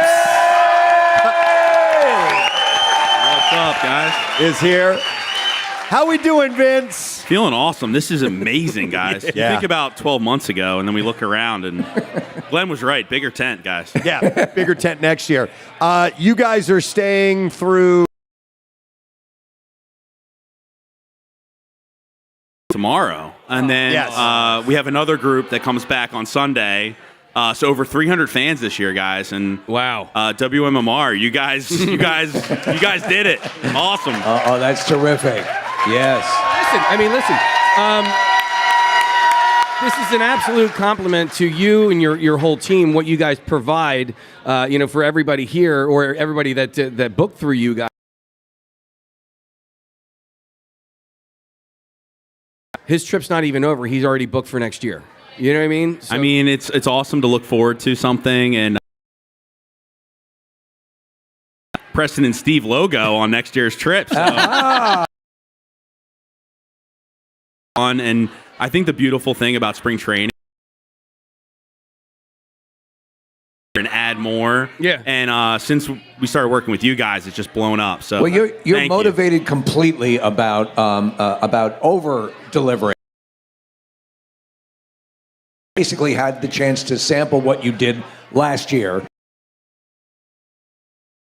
People being surprised, and again, I go to that one story that you told where there's something, there was a travel thing, completely not your control, but it was you guys, it was the owners of the company that are making sure that everything goes right, and it's not, you can't get them on the phone and so on and so forth. Yep. And then the other thing that everyone talks about, the turnkey nature. Everything is taken care of by you guys. Yep. Your only charge is to have fun. Yep. Yeah. I think the beautiful thing is this company was just me and my partner Bob. And we did a really good job. But now we have a great team. Hired my sister Julia a year ago. And guys, it's never been so organized. The customers are happier. Yeah. You know what I mean? So it's a family company. We surround ourselves with great people, and that's why it's been amazing. Are you your sister's boss? She's my best employee. All right, okay. We do fight sometimes, but and that's pretty funny when it happens. So shout out to Julia because so much of the stuff gets done because of her hard work, and she's phenomenal. And also shout out to Carrie. Yeah. Carrie Dunphy from the social media team, Vince. Great hire. She's been hanging out with Marissa and just doing a She's great. Watch me. No, but they've been doing such a great job with Instagram posts and following on social media. And so if you haven't been able to be down here, be a part of it this year or even last year, go through Instagram. Follow Philly Sports Trips on Instagram. Follow the Preston. Because we wanted you to be part of it. And look into it so you can get a camera that will go in Carrie's mouth because that's the only place. Right? I mean, real Very quick, true. Vince, for those who don't know, just give us a real short itinerary on what you're doing. It goes so quick. Yeah. So we got in earlier this week. Everyone had a free day. They check into the hotel. They get to experience the beach, the pool, and the boat party. You guys, right off the plane, came and welcomed everyone. All you can eat, all you can drink on the boat. Yesterday, Charlie Manuel was here, just like he was today, on stage. He told us that day, yesterday, that the parade was his favorite moment and the chants, the Charlie chants. So we did the Charlie chants. 80% of the group had never been to a spring training game until yesterday. Wow. And they got to see the 16-run game. They got to experience Baycare. And then later tonight, we're going over to the Yankee Stadium for another game. So it's my first spring training night game. Oh, no Hopefully kidding. some of you guys can make it, and it's going to be amazing. And we'll be the away fans, which is what we're used to. I love it. Right. Philly fans taking over on the road. Yeah. As a community, together. I tell people sometimes the secret mission of Philly sports trips is to change the mindset of the Philly fan. We're misunderstood. Yeah. And then we invade these cities, and they love us, and they understand these people are passionate, they care, they're knowledgeable, and they're like, I wish our city was more like that. Yes, I love that. Love that. So you can buy into a package like that with the PhillySportsTrips.com and just sit back and let Vince and company take care of everything for you. And there are, you guys do trips throughout the year. I mean, it's obviously not just the It Phils. never ends. Yeah. We have another Phillies trip, West Coast, San Fran and San Diego, 6-night trip. It's Wow. really popular. When's that Blowing coming up? It's in July. Okay. So plenty of time to plan for that. Spring training next year. The Eagles season, guys. World, I mean, Europe. Trip just because. Are you tired? It's not just me. I have my team, and we're all go, and it's a family business. But so I leave with the group tomorrow, and then I come back on Sunday with my wife and my daughter. We're at 100 adult humans than it is my 2 daughters and their 19 bags. So I have to go home just to bring them back. And it's a special time. They love spring training. They got to go to Italy with us and Brazil. And That's Marissa wonderful. was with us. Yeah. She babysat for a couple hours. Vince, today is March 14th, and I can't say a secret. You and I have been working on something. Yeah. I would really love to be able to reveal this in the next month, but I just want to put this out there as a teaser publicly. There's something really cool that we've been working on, and hopefully Sure. we can make that public and make that announcement in the next month or so. It's related to Philly fans. It's related to international. So we'll leave it at that. We'll leave it at that. Yeah. All right, fair enough. All right, thank you, Vince. We love you. Thank Appreciate you guys. it. Yep. Let's party. All right, we're going to take one more break. We're going to come back and we're going to wrap up our program, and we hope you stay with us. We'll be right back with Coco's at Clearwater.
training. PlaySportStrips.com. Now, from Clearwater, Florida, here's Preston and Steve.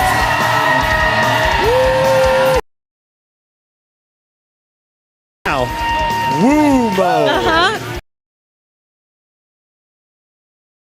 Yeah, it is. I don't even know what time it is right now. It is 10:44. Hey, Jinx. On this Friday morning with Preston and Steve show. Are the North location. Make sure you stop by. Yeah, and I want to mention something. This is on behalf of our friend Matt Cowper from WMMR Sales and Dalton Foundation. Yes. And they have this big event that's going on. Baycare Ballpark. Attending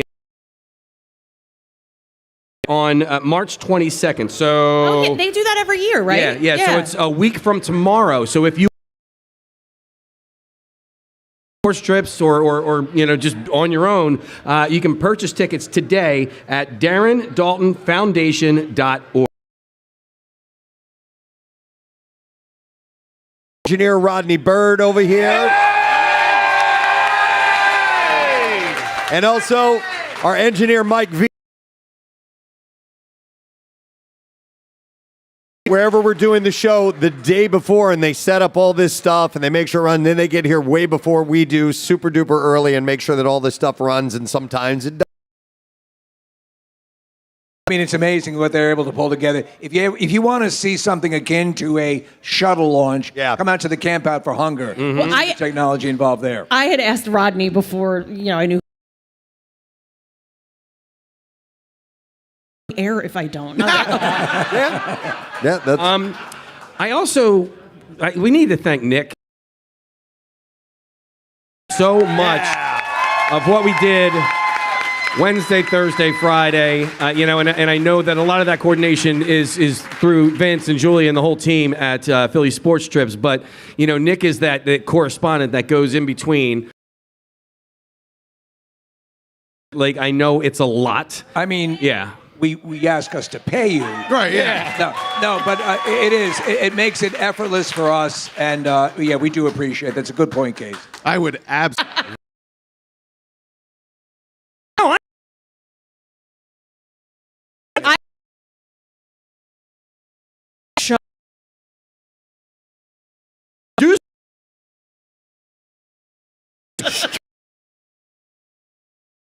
Expiring. Oh, my God.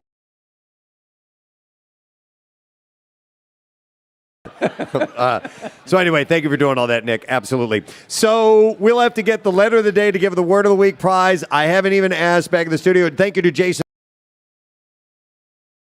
so much. Jason always does amazing work. But maybe we'll hear the voice of one Mr. Pierre Robert right now. Pierre?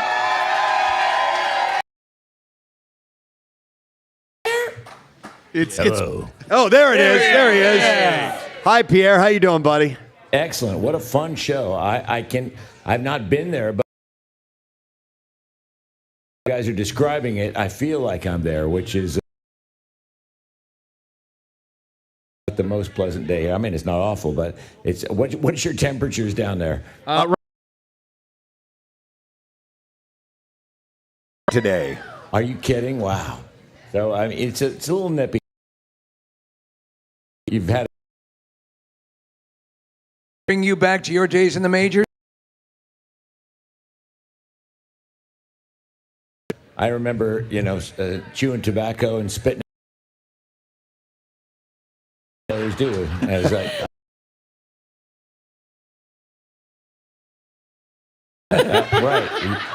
Well said, Nicholas. Yes. No. I've always said if the pitching holds up. Yeah. That's it. It's all about the pitching. Why don't you pitch us a letter, my man? You ready? Hell yeah. All right, Jason, here we go. Daily letter. All right, the President and Steve Show brought to you today by The Letter. M as in Mark. All right, and you need to text what you think the word is. That's word word to 39333, and we will see if you get through, and they'll pick one randomly. But I don't know. How do you want to do this, Nick? Back at the station? Oh, yeah, let's go. That T-shirt. Oh, yeah. Come up here. Yeah, come on up here for a second. Down. And she's like, I made these shirts specifically for this, and they are so cool. Yeah, just don't curse. You're. Oh my God, she has had a couple crushes. All right. Be Okay. easy. Go. She's had 4. All right. What? She had 4. What is your name? Kristen. All right, Kristen. Where are you? So she created this shirt. It is the Philadelphia skyline made out exclusively with the names from the Preston and Steve show. Isn't that great? That is amazing. That might be my favorite shirt that I have seen, like with our names. Good morning. Good morning. A couple of really cool things. The Rockies there. That's right by your left nipple. City Hall. And what's that one? Jersey. Jersey and Bridge to Jersey. Okay, who's represented there? Anybody? Nobody, unless you want to be in the river. But it's buildings with our names. It looks really awesome. Is this what you do for a living? Graphic design? Yes. Okay, and on your. Cool. So how do we get ourselves that T-shirt? Well, we're going to chit chat with Preston. It's too cool to pass up. So Yeah. thank you for doing that. Who are you here with? Who came with you? My husband and my Preston and Steve ride or die, Terry. She was my college roommate. Yeah. We've been doing this for a long time. Her husband, Matt. Love it. Thank you for doing that. Absolutely. All right, rock on No. with your bad self. All right. Hey, Press. No. What? One person I forgot to thank. We need to thank Chuck D'Amico Yeah. for always saying yes. Okay. And that's it. Does that have anything to do with the text, Chuck? Just sent us? Possibly. Might have something. Wait, what text are you talking about? It says, as for me, I'll just keep coming in every day. Yeah, he's like, nobody thanked me, or maybe I didn't hear that. Christ. We now rescind that. Yeah. All right. Well, really quickly, we are going to be posting photos from of this T-shirt and all of the great moments. They'll be up on the website, PrestonandSteve.com, WMMR.com, all throughout the weekend. Also, while you have a chance over the weekend, WMMR.com, we have a really cool contest. If you head there now, you can win a 4-pack of tickets to an advanced screening of Disney's Snow White at the Regal King of Prussia. Wow. So everybody pull your phones out right now, WMMR.com, because it's not until Tuesday, March 18th. So if you're heading home, you can do it now. Excellent. All right, and we're going to get a winner for the Word of the Week prize, and the winner knew that the word was cream, and we congratulate Julia Schlegel. We're going to set her up with $500 from Paramount Pictures Novocaine. You can go see Novocaine in 40X with seat motion and environmental effects that put you into the heart of the action. You'll feel it in 4DX. Paramount Pictures Novocaine stars Jack Quaid in theaters this Friday. I talked to, it was Ryan over here, and the name of your band is Trippin' Echoes. They're going to be playing music. They're going to let me jump up and play a song here in a moment. It's pretty awesome. So, and the drummer, Brian, is from Montgomery County, Pennsylvania. Right over there. How many transplants from our area are here? It's great, especially this time of year. Yeah. Yeah, we populate this area. Really? All right, Pierre, what's coming up on your show today, sir? Well, on the program, we will have a Hailstorm that went on sale a few minutes ago, the Hailstorm and Volbeat Show. So we'll get to a block of Hailstorm for our ladies block today. We got Blink 182 for Mark Hoppus's 53rd birthday and a block of the good old Grateful Dead. So it'll be a fun day. It's going to be a wonderful day. All right, I want to thank our sponsors. President Steve Show is brought to you today by Dunkin', and the President Steve Show runs on Dunkin'. Also brought to you by Acme Markets, fresh foods, local flavors, and Monster Mania 62 coming March 14th through the 16th, which is now, to the DoubleTree by Hilton in Cherry Hill. Meet Gina Davis, Susan Sarandon, Tobin Bell, and more. Tickets on sale at monstermania.net. Next week on our program, great guitarist Andy McKee is going to be in the studio. Nice. Our buddy Bert Kreischer will be joining us. Christopher Titus will be in the studio, and comedian Adam Ray, and we'll be recapping this trip and doing all kinds of stuff. So That is it. We are done. Rage on. Have a great weekend. We'll see you later, gang. Bye-bye.